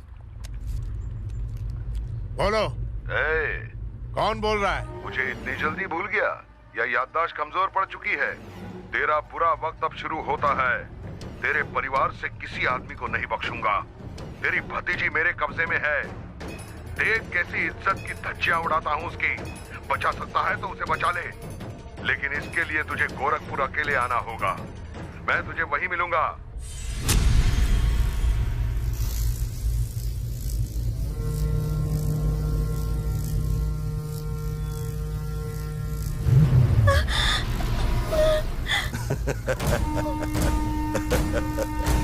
तेरी आंख खुलने से पहले ही तुझे मार देता। फिर सोचा तुझे कैसे पता चलेगा किसने मारा। तू सुपारी लेने से पहले मारने वाले की अच्छी खासी मालूमात ले लेता है ना? और मैं मारने से पहले मरने वाले को अपनी पूरी मालूमात देता हूँ, फिर मारता हूँ, समझे? अपना स्टाइल। तूने उसको 2 बार मरने से बचा लिया, अब बचा के दिखा। तू आजमगढ़ के टाइगर का बेटा है, कहीं तू चूहा तो नहीं है ना?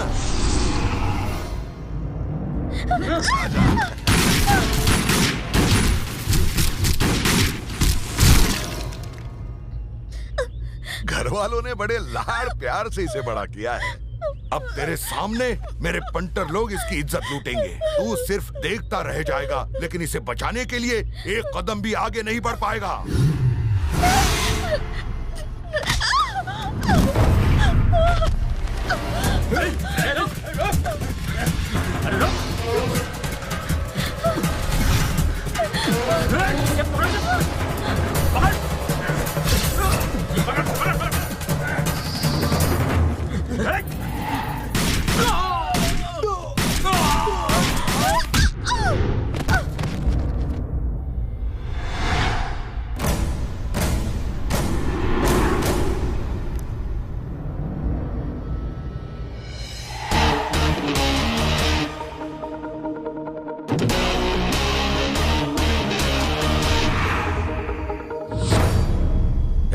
गोली से छलनी कर दो।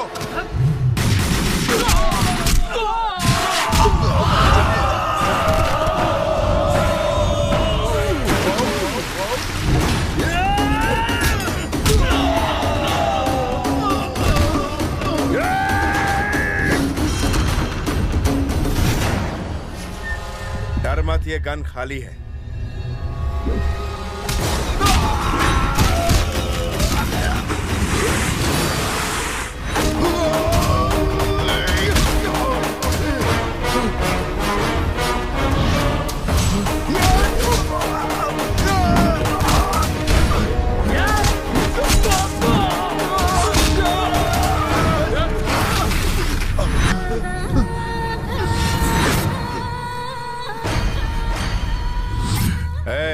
खंजर खिसका तो तेरी जिंदगी खिसक जाएगी। तुझे इतनी आसान मौत नहीं दूंगा मैं, तुझे ऐसी मौत दूंगा कि मौत भी खौफ खाएगी।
तूने मुझसे अकेले आने को कहा था ना। तू शायद भूल गया कि मैं अकेला ही 100 आदमियों के बराबर हूं। कहते हुए शर्म आती है, लेकिन तू तो मेरा दुश्मन कहलाने की भी लायक नहीं।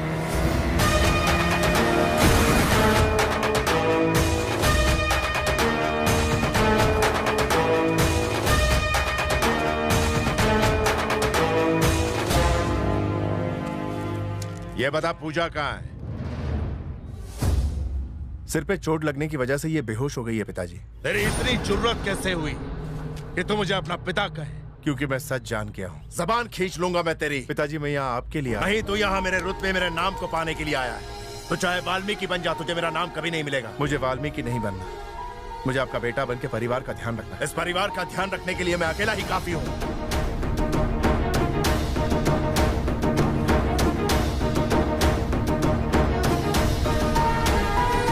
तुझे इस दुनिया में जहां जाना है जा, जिससे रिश्ता बनाना है बना ले। अगर मेरे परिवार से जुड़ने की जरा भी कोशिश की तो तेरी खैर नहीं। स्वामी जी, जितने दिन आपने मुझे इस डब्बे में रखा, उतने दिन अगर कोई मुर्गी को रखते तो 10 से 12 बच्चों की अम्मा होती। अपने आप को जादूगर समझते हैं आप? जादूगर ने लुच्चे तुच्चे पाखंडी है। हे राम, ये क्या बक रहे हो? स्वामी जी के बारे में तुम ऐसी बातें कह रहे हो? स्वामी जी, लगता है इन्हें 1 महीने डब्बे में रखना पड़ेगा, तभी ठीक होंगे। मैं 1 महीना घूम लूंगी। 1 महीने क्या घूमने जाओगी? मेरे साथ आजा, तुझे फ्री में वर्ल्ड टूर करवा देता हूँ। पापा के दिमाग में शॉर्ट सर्किट हो गया है। जिसे आप एलियन समझते हैं, वो पूजा के अंकल का खोया हुआ बेटा है। पूजा के अंकल का बेटा? लेकिन कभी किसी ने बताया नहीं। फेसबुक पे अपडेट तो किया था। अरे पागल, तो ये बात पहले क्यों नहीं बताई? मैं तो स्पेस रिसर्च सेंटर को फोन करने वाला था। उन्हें शायद मुझ पर तरस आ जाता और वो मुझे अपने साथ ले जाते। आपके धरती लोक से अच्छा है कि मैं एलियन लोक में सेटल हो जाऊं। आज्ञा दीजिए। भगवान ने पहले तो अच्छे लोगों को दुनिया के कोने कोने में बनाया, फिर दुनिया को गोल बनाया, पर मेरे नसीब में ही फटीचर भेज दिया।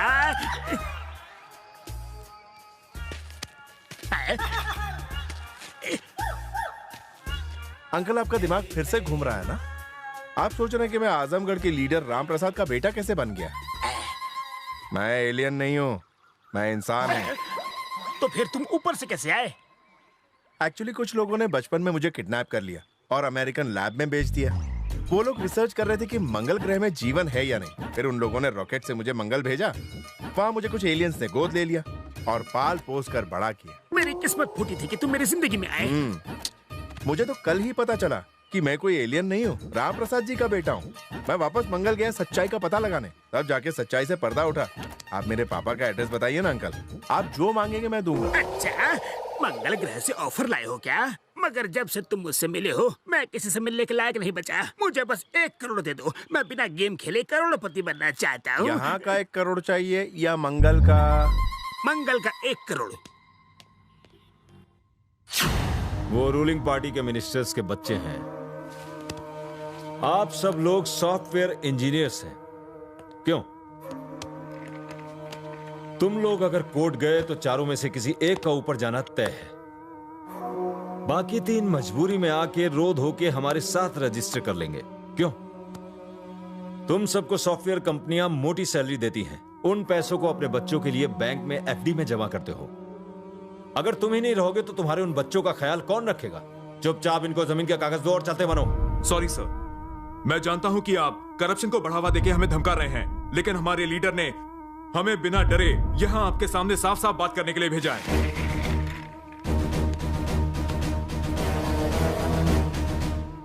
कितनी पढ़ाई की है? क्या तुम तलवार, चाकू छुरे, गन चलाना जानते हो? ये लोग इन सारे कामों में एकदम उस्ताद हैं। बोलो ना रे।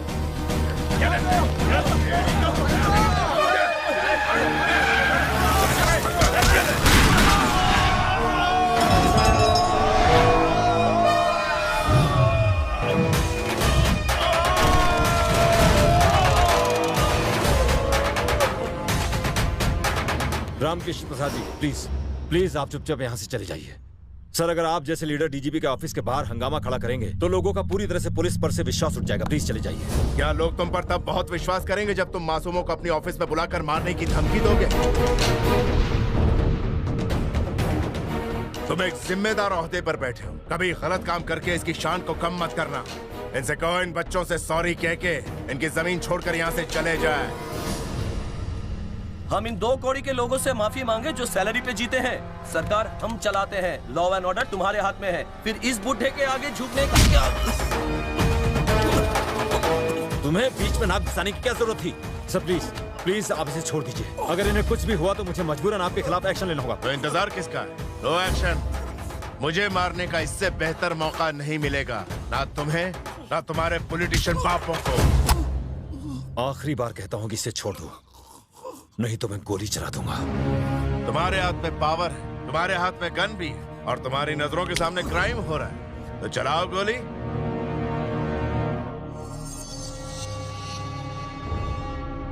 सर सर सर, मिनिस्टर साहब का फोन है। बोलिए। अरे अपनी गन नीचे करो और उसे और उन सॉफ्टवेयर इंजीनियर्स को बाइज्जत वहाँ से जाने दो, नहीं तो बहुत बड़ी मुसीबत आ जाएगी। जो हो रहा है पूरा शहर स्पाई कैमरे के जरिए लाइव देखा है।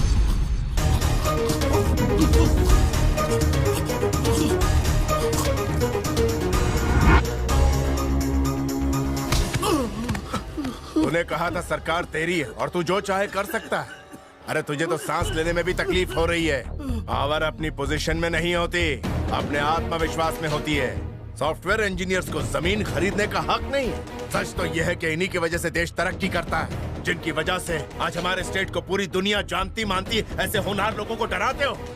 अगर आइंदा ऐसे होनहार लोगों को डराने धमकाने की कोशिश की तो चीर के रख दूंगा। आजमगढ़ से यहाँ आके तुमने मिनिस्टर के बेटे पे हाथ उठाया। अगर भारत में रहने वाले किसी भी मासूम शख्स के खिलाफ अन्याय हुआ तो सिर्फ आजमगढ़ ही नहीं, मैं हर जगह जाऊंगा और उस अन्याय को मिटाऊंगा और उस अन्याय करने वाले को मुंह तोड़ जवाब दूंगा।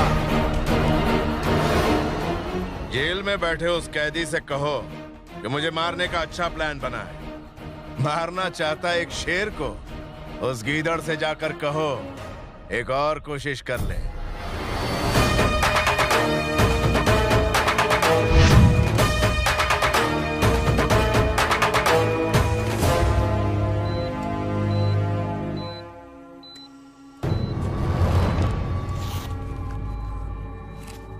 इन्हें जल्दी से हॉस्पिटल ले जाइए।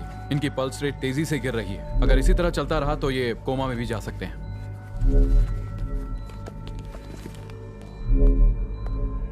डीजीपी 2 मिनट का मौन धारण करने आया हो क्या? टीवी की रिपोर्टिंग देखी? हर जगह से फटकार सुननी पड़ रही है। बड़ा प्लान बना रहे थे 11 कॉन्स्टिट्यूएंसीज में हमारी पार्टी को जिताने का। अब एक जगह से भी नहीं जीत पाएंगे हम। मुझे तो लगा था डीजीपी बहुत ताकतवर होता है। मुझे क्या पता था एक नंबर के फुसकी बम हो। अबे घूर क्या रहा है? इसका जिंदा रहना खतरनाक है। मार दो इसे। यहाँ के एसपी को स्टेटमेंट देने बोलो कि ये रामकृष्ण प्रसाद को मारने आया था और पुलिस ने इसे एक एनकाउंटर में उड़ा दिया। उसके बाद रामकृष्ण प्रसाद को कैसे मारना है उसका भी मैंने प्लान बनाया हुआ है।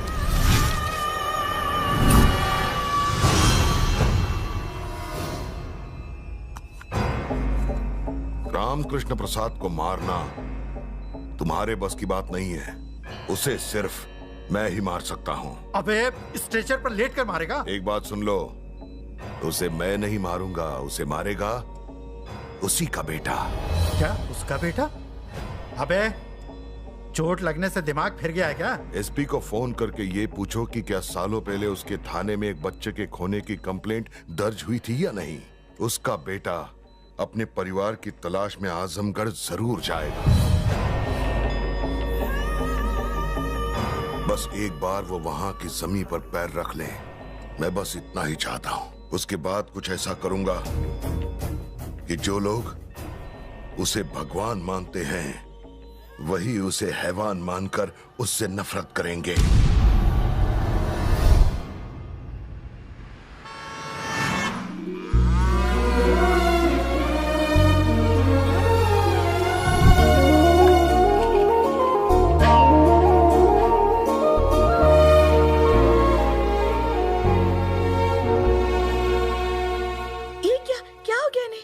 पूछ तो ऐसे रही हो जैसे तुम इसे पहले से जानती हो। हाँ जानती हूँ। अगर तुम्हें इसके बारे में पता था तो बताया क्यों नहीं? अंकल ने मुझे बताने से मना किया था। साथ ही अंकल ने मुझे एक और जरूरी बात कही। उन्होंने कहा कि इनके सौतेले माँ बाप ही इनके असली माँ बाप रहेंगे। अगर आपको इस बात की खबर मिलती कि सालों पहले आपका बिछड़ा हुआ बेटा लौट आया है तो आप मायूस हो जाते, इसलिए उन्होंने मुझे मना किया।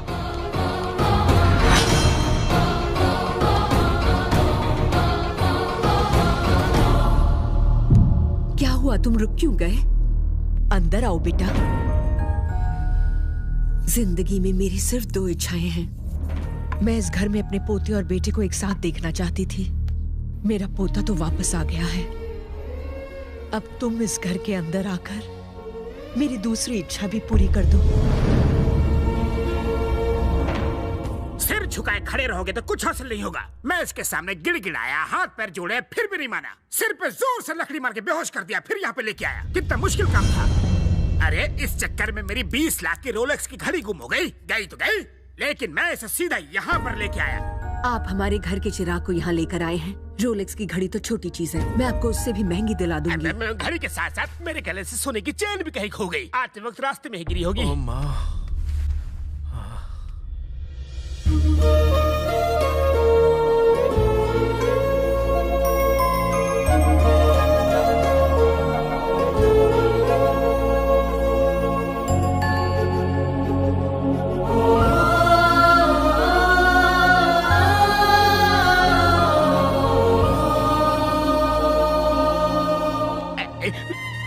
बॉबी तो अड्डा जवाब नहीं। रोलेक्स का प्लान सुपर हिट रहा यार। मैंने मना किया था, फिर भी मुझे यहाँ लेकर क्यों आए? प्लान बदलने से पहले बता तो दिया होता। मैंने तुमसे पूछा तो मुझे यहाँ क्यों लेकर आए हो? प्लान तो तुम्हारा। प्लीज रुक जाओ। तुम ही मेरे अंकल के बेटे हो, ये बात मैं साबित कर सकती हूँ। अब साबित करने से कोई फायदा नहीं। मैं यहाँ एक दोस्त की तरह आया था और दोस्त की हैसियत से जा रहा हूँ। मुझ पर नए रिश्ते थोपने की जरूरत नहीं है। मैं शुरू से अनाथ था और अनाथ ही रहूंगा। बेटा, माना कि तुमने हमें सालों से नहीं देखा, पर सच तो यह है कि हम ही तुम्हारे माँ बाप हैं। तुम पर हमारा इतना हक तो बनता है ना बेटा। देखिए आंटी, मैं आपके दर्द को समझता हूँ, लेकिन मैं आपका खोया हुआ बेटा नहीं। सुनिए सुनिए जी, आप इसे समझाइए ना। उसने जो कहा बिल्कुल ठीक कहा। हमने इसको जन्म जरूर दिया, लेकिन पाल पोस कर बड़ा नहीं किया। जिन्होंने बड़ा किया उनके पास रहना इसका धर्म है। जाने दो इसे। छोड़िए आंटी, बेकार में मुझे रिश्ते नातों की बेड़ियों में मत जकड़िए प्लीज। सुनो, उसे रोक लीजिए। कुछ दिन तो उसे माँ के आंचल में रहने दीजिए। रुको। हमारे बेटे की हैसियत से नहीं, पूजा के दोस्त की हैसियत से तुम यहाँ 10 दिन रुक सकते हो। ठीक है, आप मेरे बुजुर्ग हैं, आपकी बात को मैं टालूंगा नहीं। रुक जाता हूँ, लेकिन सिर्फ एक दोस्त की तरह।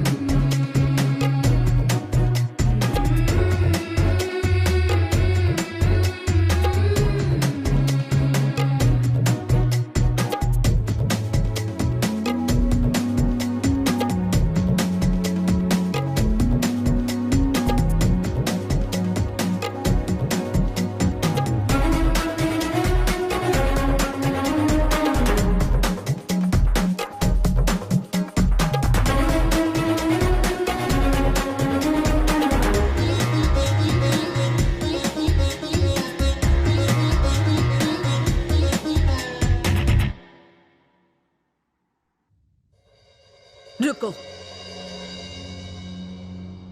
हमारे परिवार की फोटो तोड़ के तुमने अच्छा नहीं किया। इस परिवार को ना अपनाओ ये मैं बर्दाश्त कर सकती हूँ, लेकिन इस घर का मालिक इस घर के मालिक की तुम बेइज्जती करोगे, ये मैं कभी बर्दाश्त नहीं करूंगी। आपका बेटा पीछे वाले घर में क्यों रहता है?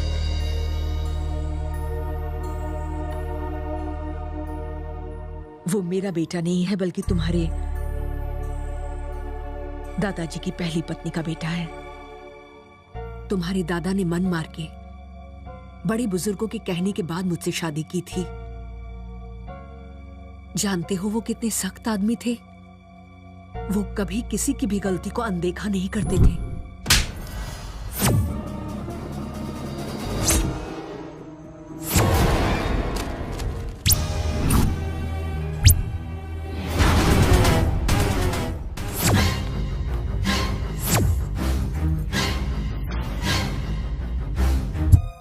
मेरे पति तो नहीं रहे, लेकिन उनकी दी हुई सजा को वो आज भी मान रहा है।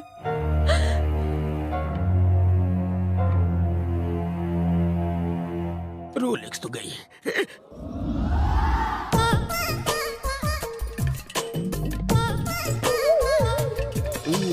देखो, अब बहाने बनाना बंद करो। मुझे पैसों की सख्त जरूरत है। अब मुझे देंगे कि नहीं? क्या नहीं है तो फिर मेरे वादे का क्या होगा? मैंने किसी को 1 करोड़ देने का वादा किया है। बॉबी, वो मैं अपने पापा से आपके पैसे की डील कर रहा था। पापा से? कौन से पापा? किधर है? वो मेरे स्टेप पापा ऑनलाइन है ना। तुम्हारा मतलब मंगल ग्रह वाले? हाँ वही। अरे अगर वो ऑनलाइन है तो सिर्फ तुम्हें क्यों दिखते हैं, मुझे क्यों नहीं? अच्छा, तो ये डाउट है। मंगल से आते ही मैंने सिटी आई हॉस्पिटल में अपनी आंखों का ऑपरेशन कराया था, जिसके बाद आंखों से अल्ट्रावायलेट रेज निकली और एलियंस दिखने लगे। अगर आप उन्हें देखना चाहते हो तो ऑपरेशन करा लो। आंखों में से अल्ट्रावायलेट रेज? कोई शक? इंडिया में इतना एडवांस आई ऑपरेशन होता है क्या? अच्छा, आपको मेरी बात पर विश्वास नहीं? अब मैं आपको और रिक्वेस्ट नहीं करूंगा। मुझे इनके लिए 1 करोड़ रुपए नहीं चाहिए। जाइए आप लोग। बॉबी बॉबी बॉबी, मैंने तुम्हें मंगल ग्रह से पार्किंग करते हुए देखा था। वो तुम्हारे पापा नंबर 2 है, उन्हें रोको। कहीं पैसे दिए बिना चले गए तो? ये ऐसे नहीं जाने वाले। ये दोनों अनशन पर बैठे हुए हैं। ये अनशन पे क्यों बैठे हैं? जबकि बिल तो तुम्हें पास करवाना है। यही रूल है। वो क्यों? भाई 1 करोड़ का इंतजाम 5 मिनट में करना था, समझे कि नहीं? मगर इन्हें 10 करोड़ का छुट्टा नहीं मिला और 5 सेकंड लेट हो गए। अब बोल रहे हैं कि यहाँ की घड़ी स्लो है, ऊपर से कह रहे हैं कि तुम्हारा घर बहुत छोटा है। कहाँ से घुसूं? इसलिए सुरंग खोद के आए। देखो, पैसे ले लो, नहीं तो अनशन जारी रहेगा। अब बात मेरे भेजे में घुस गई है। तुम एक काम करो, इनके चारों तरफ एक लक्ष्मण रेखा खींच दो, बाकी सब मैं संभालूंगा।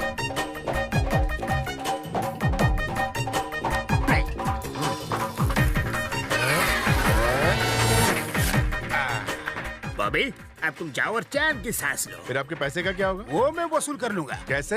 मैं इन्हें जूस पिला के इनका अनशन तुड़वा दूंगा। Thank you. सुनी जी, जैसे जैसे दिन बीतते जा रहे हैं मेरा तो दिल बैठा जा रहा है।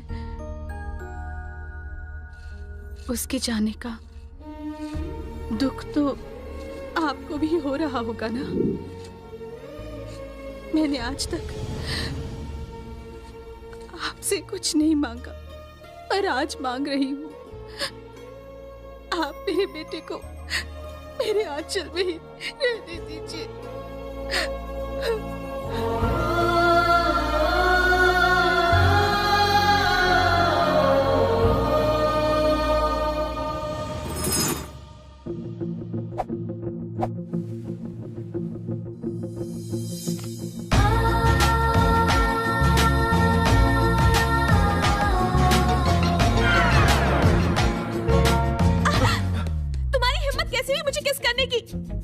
अगर किस करने का इतना शौक है तो शादी क्यों नहीं कर लेते मुझसे? मेरी लिपस्टिक खराब हो गई। आगे से मुझे किस किया ना तो मैं भी तुम्हें करूंगी। मैंने ऐसा कुछ भी नहीं किया। आपने तो कुछ नहीं किया, इसीलिए तो उन्होंने किया।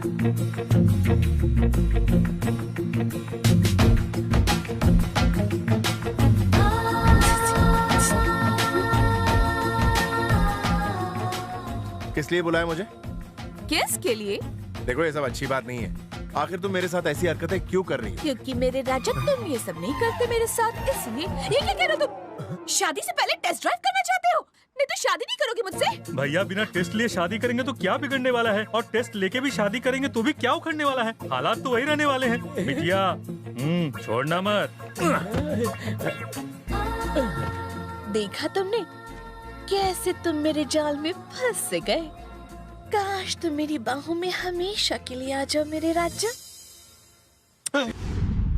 कुछ खा लीजिए, नहीं तो पानी पी लीजिए। ये देखिए मिनरल वाटर है, इतने ऊपर से आए हैं, खा लीजिए, नहीं तो दिल्ली पुलिस आएगी तो भाग भी नहीं पाएंगे। तुम यहाँ बैठकर आखिर कर क्या रहे हो? बोरियां लादने के लिए ट्रैक्टर आने वाला है। अरे ट्रैक्टर तो क्या, यहाँ पे साइकिल भी नहीं आने दूंगा। आखिर क्यों नहीं आने दोगे? अगर ट्रैक्टर यहाँ आएगा तो इनकी जुताई बुआई हो जाएगी। भैया जी, भैया जी, भैया जी! अरे इतना चिल्ला क्यों रहे हो? ये पागल खाने से भाग आया है। पागल खाने से नहीं भागा, ये मेरा दोस्त और वो क्या होता है? योगा कर रहा है, इसमें हवा से बातें करते हैं, इसमें सांस बाहर छोड़ते हैं और ताजी सांस अंदर लेते हैं। जाओ अपना काम कर। ठीक है। क्या हुआ, हालचाल ठीक तो है ना अंकल? अब तुम्हें क्या हाल बताओ? नींबू निचोड़ निचोड़ के मेरा खुद का नींबू पानी बन गया है, लेकिन तुम्हारे पिताजी नींबू पानी पीते ही नहीं। ये देखिए, पैसों के साथ साथ लेटर भी छोड़ गए। इसमें लिखा है उन्होंने अनशन तोड़ दिया है। अच्छा मैं भी देखूं। मगर पैसे तो दिख ही नहीं रहे। अपने हाथ फैलाइए।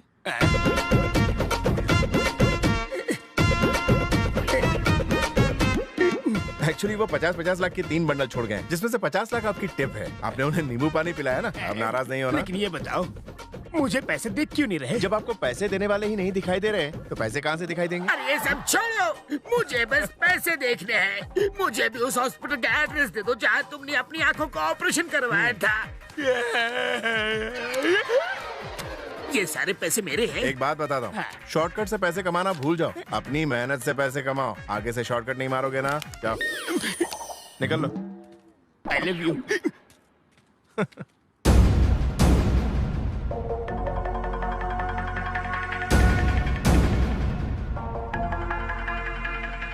तुम्हें यहाँ से जाना होगा। तुम्हारे साथ कुछ दिन क्या बिताए सबको तुमसे लगाव हो गया।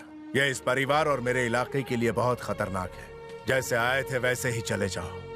अपनी जिंदगी में एक तो अच्छा काम करते जाओ।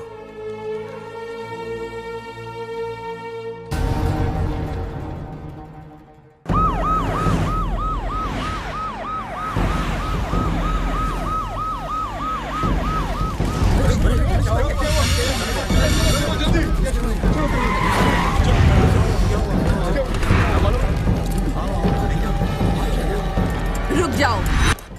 इतनी पुलिस को यहाँ लाने की हिम्मत कैसे हुई तुम्हारी? हम एक मर्डर की जांच करने आए हैं। तुम मर्डर की इन्वेस्टिगेशन के लिए इस मंदिर में आए हो? निकल जाओ यहाँ से।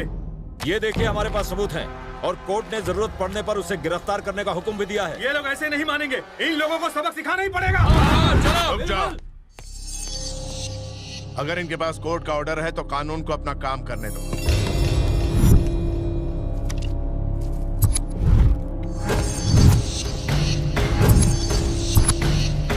हमें तुम्हारी उंगलियों के निशान जांचने हैं। यहाँ आके उंगलियों के निशान दो।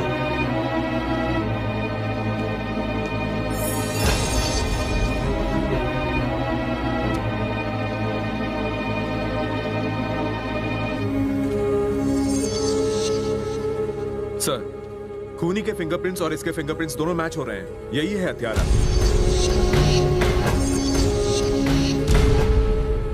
20 साल पहले हरिश्चंद्र प्रसाद की ठीक यहीं पर हत्या कर दी गई थी।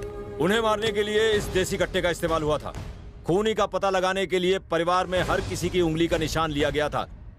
इसकी उंगलियों के निशान इस पर मौजूद निशान से हूबहू मिलते हैं। रुक जाओ, खून तो एक बच्चे ने किया था। उस बच्चे के फिंगरप्रिंट्स हमारे भैया के साथ कैसे मिल सकते हैं बताओ? उंगलियों के निशान हमेशा एक जैसे रहते हैं। आपके बड़े छोटे होने से कोई फर्क नहीं पड़ता, ये कभी नहीं बदलते। इसने इनके इशारे पर हरिश्चंद्र की हत्या की है। मेरा बेटा मेरे पति को क्यों मारेगा? इसे गिरफ्तार करके ले जाने की हिम्मत है तुम में? तुम्हें यहीं जमीन में गाड़ दूंगी। आप अपने बेटे से बहुत प्यार करती हैं, लेकिन आपका बेटा आपको बिल्कुल नहीं चाहता। इसने अपने बाप की जायदाद और ऊंचे रुतबे को ठोकर मारी, जिंदगी भर घर के पीछे रहा। उसने सबको बताया कि उसका बेटा कहीं गायब हो गया है, लेकिन चुपके से उसे कहीं और पाला पोसा और बचपन से ही उसे एक खतरनाक हत्यारा बना दिया। सिर्फ सत्ता के लिए इसने आजमगढ़ के पिता कहे जाने वाले हरिश्चंद्र प्रसाद को अपने बेटे के हाथों से मरवा डाला। आपके इस सौतेले बेटे ने। राम प्रसाद, तुमने अपने बेटे की मदद से अपने पिता को मरवाया, ये ऐसा कह रहे हैं? तुम खड़े खड़े सुन क्या रहे हो? एक बार ना कह दो, फिर देखो यहाँ के लोग इनका क्या हाल करते हैं। तुम चुप क्यों हो? कुछ तो बोलो बेटा, इन्हें मुंह तोड़ जवाब दो बेटा। यही सत्य है।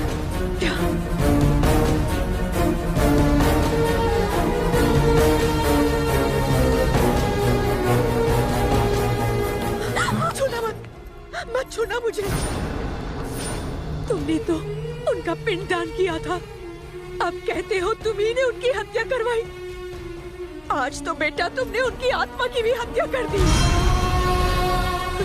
आज तक मैंने यही सुना था कि पिता अपने बेटे को एक अच्छा इंसान बनाते हैं, पर आप तो पहले ऐसे बाप होंगे जिसने अपने बेटे को एक हत्यारा बनाया है। हम कभी सपने में भी नहीं सोच सकते थे अंकल कि आपके महान होने के पीछे इतना भयानक आदमी छिपा हुआ है जिसने सत्ता पाने के लिए अपने पिता को मार दिया। आपके इस घिनौने काम को देखकर हमारा तो भगवान पर से विश्वास ही उठ गया। इसे तो कुत्ते की मौत मारना चाहिए। काट दो इसे। कौन बोला? किसने ये जुर्रत की? डीजीपी, इससे पहले कि लोग इन्हें गुस्से से मार दें, इन्हें मेरी नजरों से दूर ले जाओ।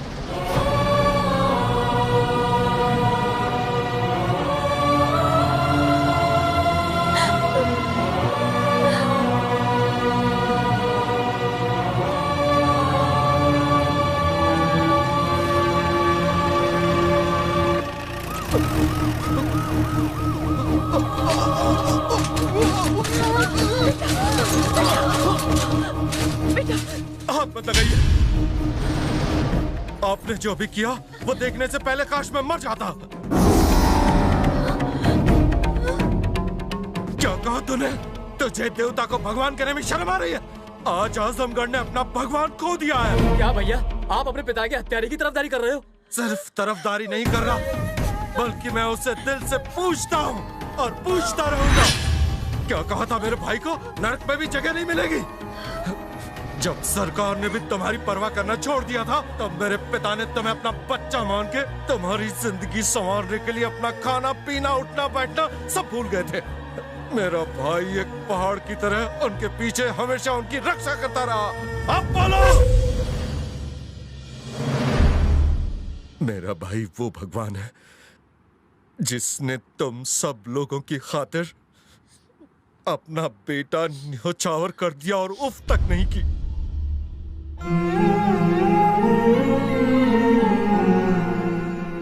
अरे पगली, भाई ने कभी किसी को धोखा नहीं दिया। वो तो हमेशा हमारे लिए जिंदा रहा और आगे भी रहेगा। उन्होंने कभी तुम्हारी खुशी में कोई कमी होने दी? तुम्हें कभी एहसास हुआ कि तुम अनाथ हो?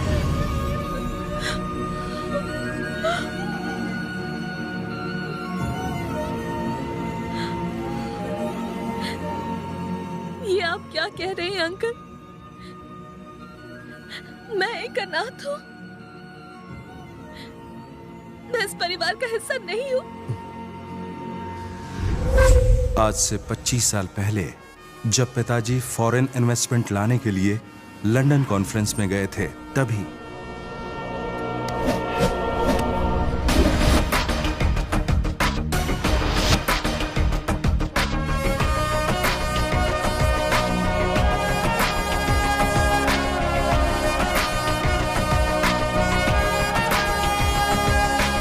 This is what we can do for you.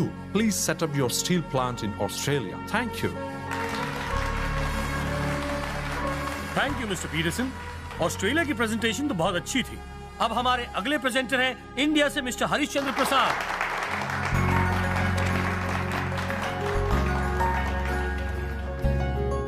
May I connect your laptop to presentation slide? मेरे पास कोई लैपटॉप नहीं। इन्हें तो लैपटॉप की स्पेलिंग तक पता नहीं होगी। ये इंडिया से जो हैं। Please stop.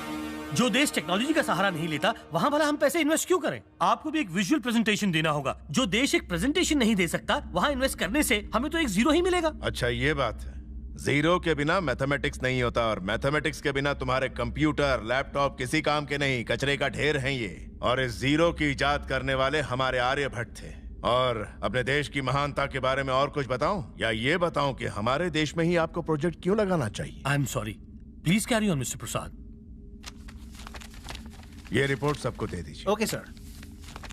आयरन और एक्सपोर्ट करने में इंडिया दुनिया में तीसरे नंबर पर आता है। हम हर साल 100 मिलियन टन आयरन एक्सपोर्ट करते हैं। हम इस प्रोजेक्ट को वो सारा मटेरियल देने वाले हैं। सिर्फ इतना ही नहीं, हम प्रोजेक्ट के लिए मुनासिब दामों पर होनहार कारीगरों का बंदोबस्त करवा देंगे और आजमगढ़ में 5000 एकड़ जमीन इस प्रोजेक्ट के लिए दी जाएगी। एक्सक्यूज मी मिस्टर हरिश्चंद्र प्रसाद, आपकी रिपोर्ट में एक गड़बड़ है। क्या गड़बड़ है बताइए। आपके देश का आयन और प्राइमरी ग्रेड का नहीं बल्कि सेकंड ग्रेड का है। उसे साफ करके आयन एक्सट्रैक्ट करने में बाकी देशों से कई ज्यादा पैसा लग जाएगा। आप शायद जानते नहीं, लेकिन हमें जियोलॉजी की अच्छी समझ है। इस तरह से हम सबको धोखा देके आप अपने देश में ये प्रोजेक्ट नहीं ले जा सकते।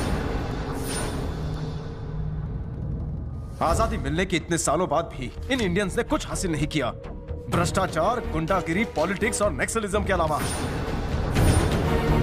ये इस प्रोजेक्ट को आजमगढ़ में लगाने की बात कर रहे हैं, जहां हर रोज एक नई मुसीबत पैदा होती है, जहां इस प्रोजेक्ट के पूरे फ्लॉप होने के चांसेस हैं। मतलब टोटल लॉस, घाटा ही घाटा। ये सारे इंडियंस तो होल्ड योर टंग।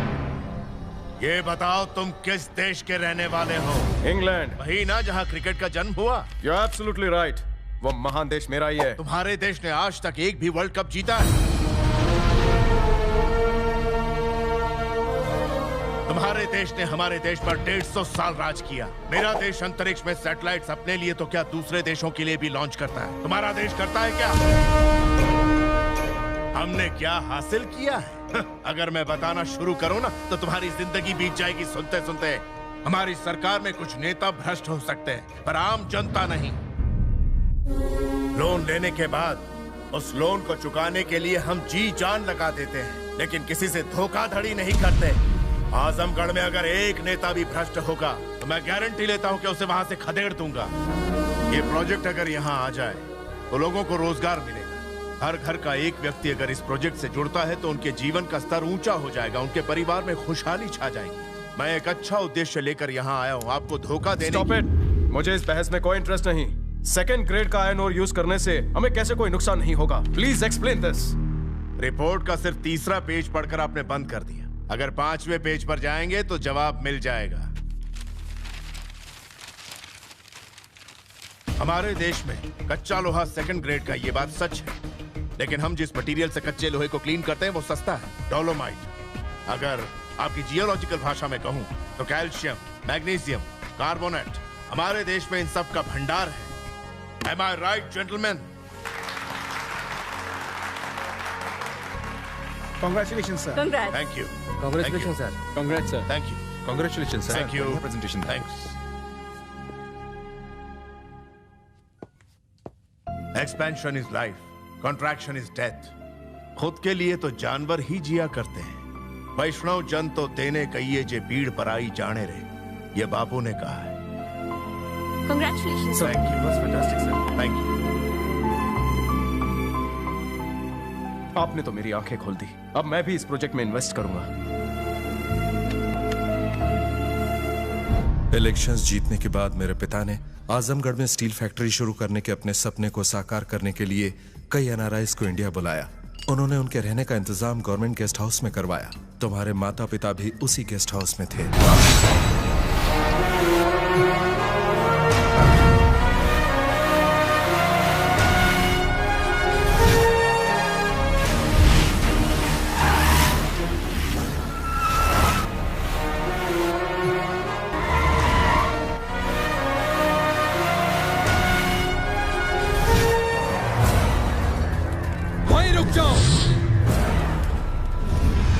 यहाँ फॉरेन डेलीगेट्स आए हुए हैं। यहाँ कोई बदमाशी करने की सोचना भी मत। अगर किसी ने चालाकी करने की कोशिश की तो यहाँ लाशें बिछा दूंगा।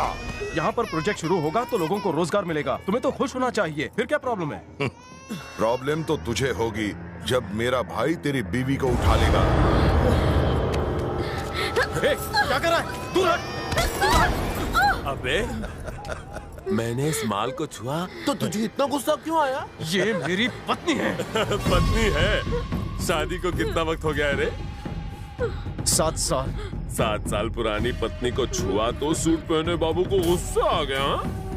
और तुम लोग उस जमीन पर कब्जा करके फैक्ट्री खोलने का सोच रहे हो जिस पे पिछले 25 सालों से हमने राज किया है। सोच मुझे कितना गुस्सा आ रहा होगा। हम सभी लोग यहाँ पर हरिश्चंद्र जी के कहने पर आए हैं। अगर हम में से किसी को कुछ भी हुआ तो तुम में से कोई नहीं बचेगा। उस बुढ़े पे बड़ा भरोसा है तेरे को?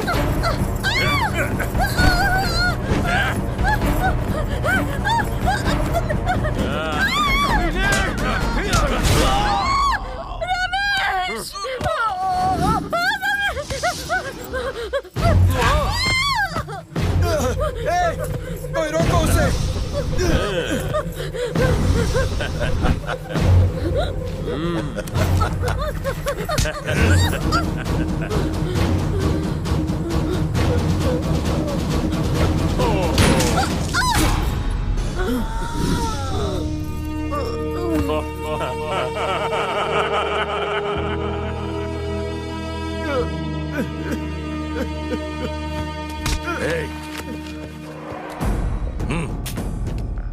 डीएसपी, देखा ना तूने कितनी पावर है मेरे लोगों में, कितनी आसानी से मार दिया हमने तेरे फॉरेन डेलीगेट्स को।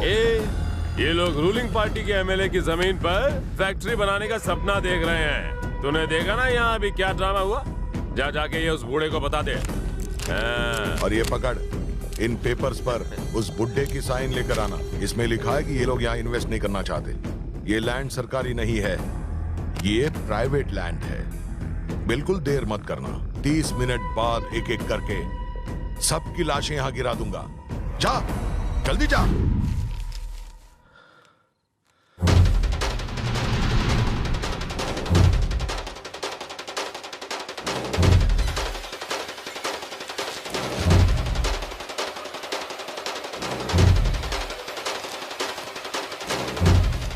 मेरे पिताजी सो रहे हैं, उन्हें उठाने की कोई जरूरत नहीं।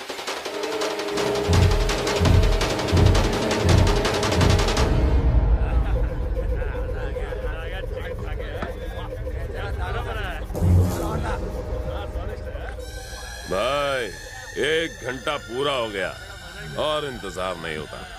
चलो कुछ धमाका किया जाए। ये लोग की तो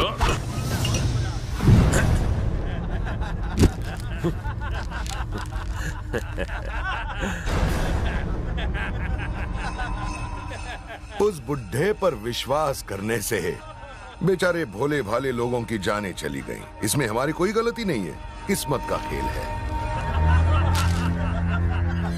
मेरे पिता को लगता था कि वो अपनी बुद्धि से सब कुछ हासिल कर सकते हैं, लेकिन वो जानते थे कि तुझ जैसा मोटी अक्ल वाला गुंडा ये बात नहीं समझेगा।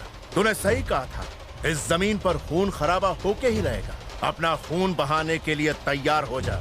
अगर तू यहाँ से जिंदा बच के गया तो तू जहाँ चाहेगा मैं खुशी खुशी साइन कर दूंगा।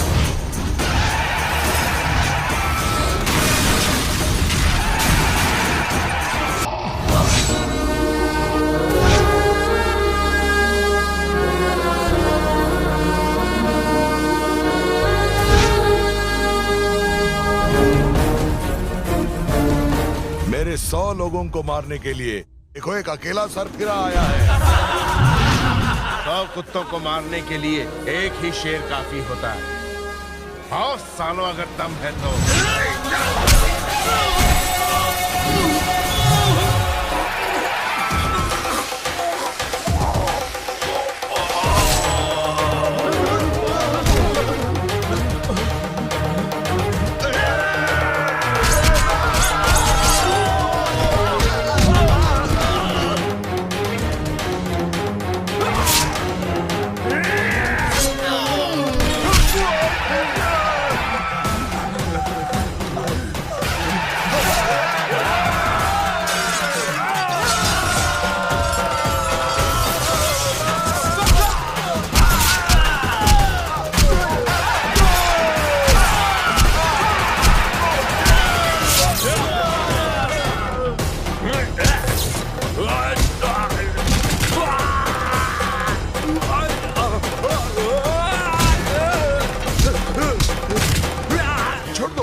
मैं भीख मांगता हूँ, हाथ जोड़ता हूँ, उसे छोड़ दो। दुनिया में इसके सिवा मेरा कोई नहीं। माफ कर दो इसे, मेरे भाई को माफ कर दो प्लीज। आप बोलो तो यहाँ से दूर चले जाएंगे हम। सर, उन्हें कहिए ना मेरे भाई को छोड़ दे।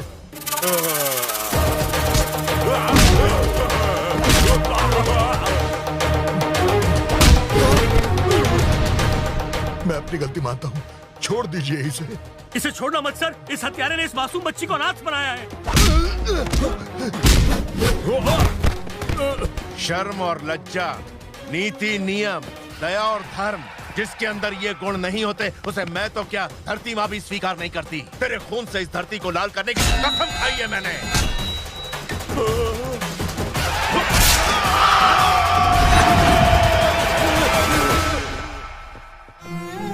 आज हमारी वजह से इस बच्ची ने अपने माँ बाप को खो दिया। ये अकेली हो गई। आज से इसको पालने की जिम्मेदारी हमारे परिवार की है। आपने भैया को हमेशा के लिए यहाँ से निकाल दिया माँ, ऐसा क्यों किया?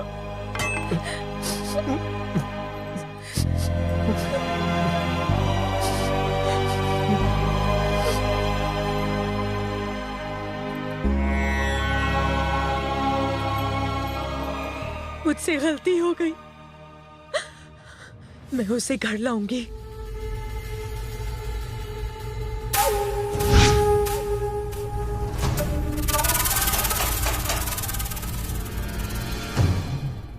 आजमगढ़े गुंडे के नाम से थर थर कांपता था, तुमने उसका नाम उखाड़ के फेंक दिया। मैं तुम्हारी आंखों में मौत का खौफ देखना चाहता हूं। तू यही सोच रहा है ना कि मैं तुम बाप बेटे को कैसे मारूंगा? तेरे शरीर में इतनी गोलियां दागूंगा कि शरीर गोलियों का ढेर दिखाई देगा। तू मरते मरते डर से चिल्लाएगा और वो सुनते ही लोगों के मन में नागेंद्र का डर फिर से फैल जाएगा। गली गली बच्चा बच्चा चिल्लाएगा, अरे जल्दी से सो जाओ, नागेंद्र भाई आया है। सिर्फ आजमगढ़ को ही नहीं, पूरे राज्य को मेरे खौफ से डराऊंगा।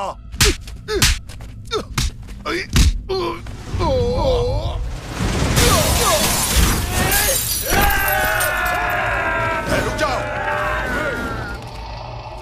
क्या बात है, तेरे चारों तरफ मौत खड़ी है और फिर भी तूने मुझ पर हाथ उठाने की हिम्मत की। दिल से दाद देता हूँ, इतनी ताकत तुझमें कहां से आई? ये मेरे पिता के दिखाए गए नेक रास्ते की ताकत है, उनके बताए उसूलों की ताकत है।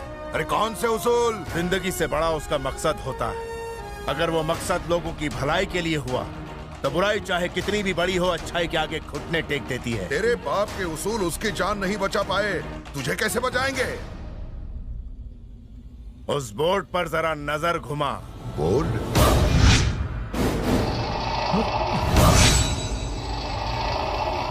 3 मिनट बाद इस साइट पर एक के बाद एक धमाके होने वाले हैं। जिंदगी से प्यार है तो यहां से भाग निकलो।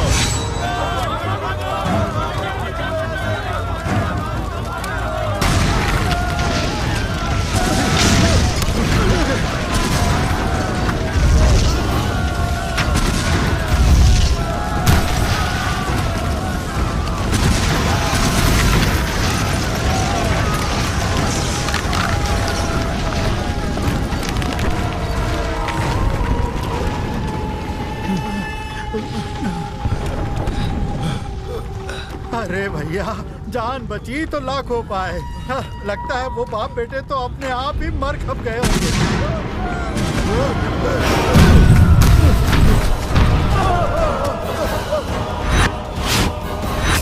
जो खौफ तू मेरी आंखों में देखना चाहता था, मैं तेरी आंखों में देख रहा हूं। इसका मतलब तेरा टाइम अब पूरा हो चुका है। जितने भी पुलिस वाले यहां से चले जाएं।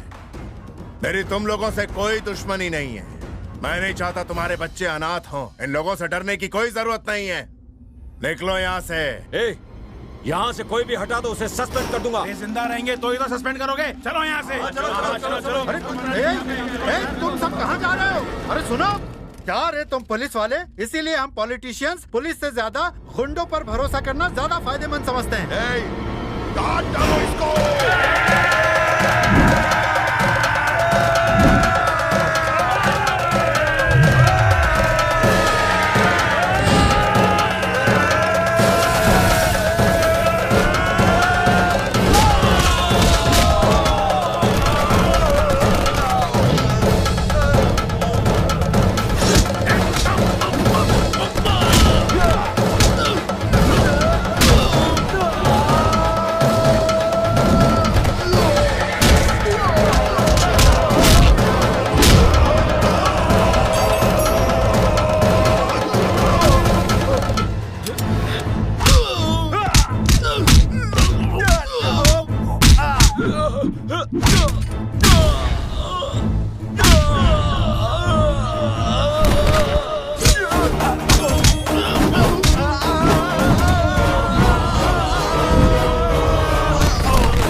अबे तेरे आगे सारा राज्य थर थर कांपेगा। तुम मेरी आंखों में खौफ देखना चाहता था, मेरे शरीर को गोलियों से छलनी करना चाहता था।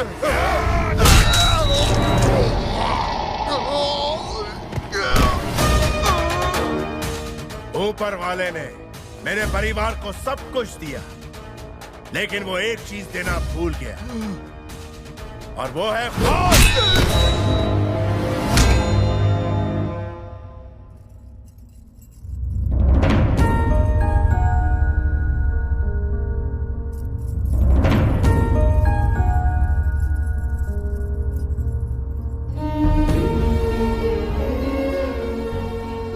भले इसने ये काम अनजाने में किया हो, लेकिन अपराध अपराध है। आप जो सजा देंगी उसके लिए मैं तैयार हूं। उम्र तो आपको तजुर्बा देती है, लेकिन जरूरी नहीं कि तजुर्बे से आपको समझ मिले। तुम हर सजा भुगतने को तैयार हो? आप बोल के तो देखिए। अपने पिता की आत्मा को शांति देने के लिए तुम्हें अपने घर में वापस आना होगा। उनके वारिस के तौर पर तुम्हें लोगों का मसीहा बनकर इन्हें सही रास्ता दिखाना होगा।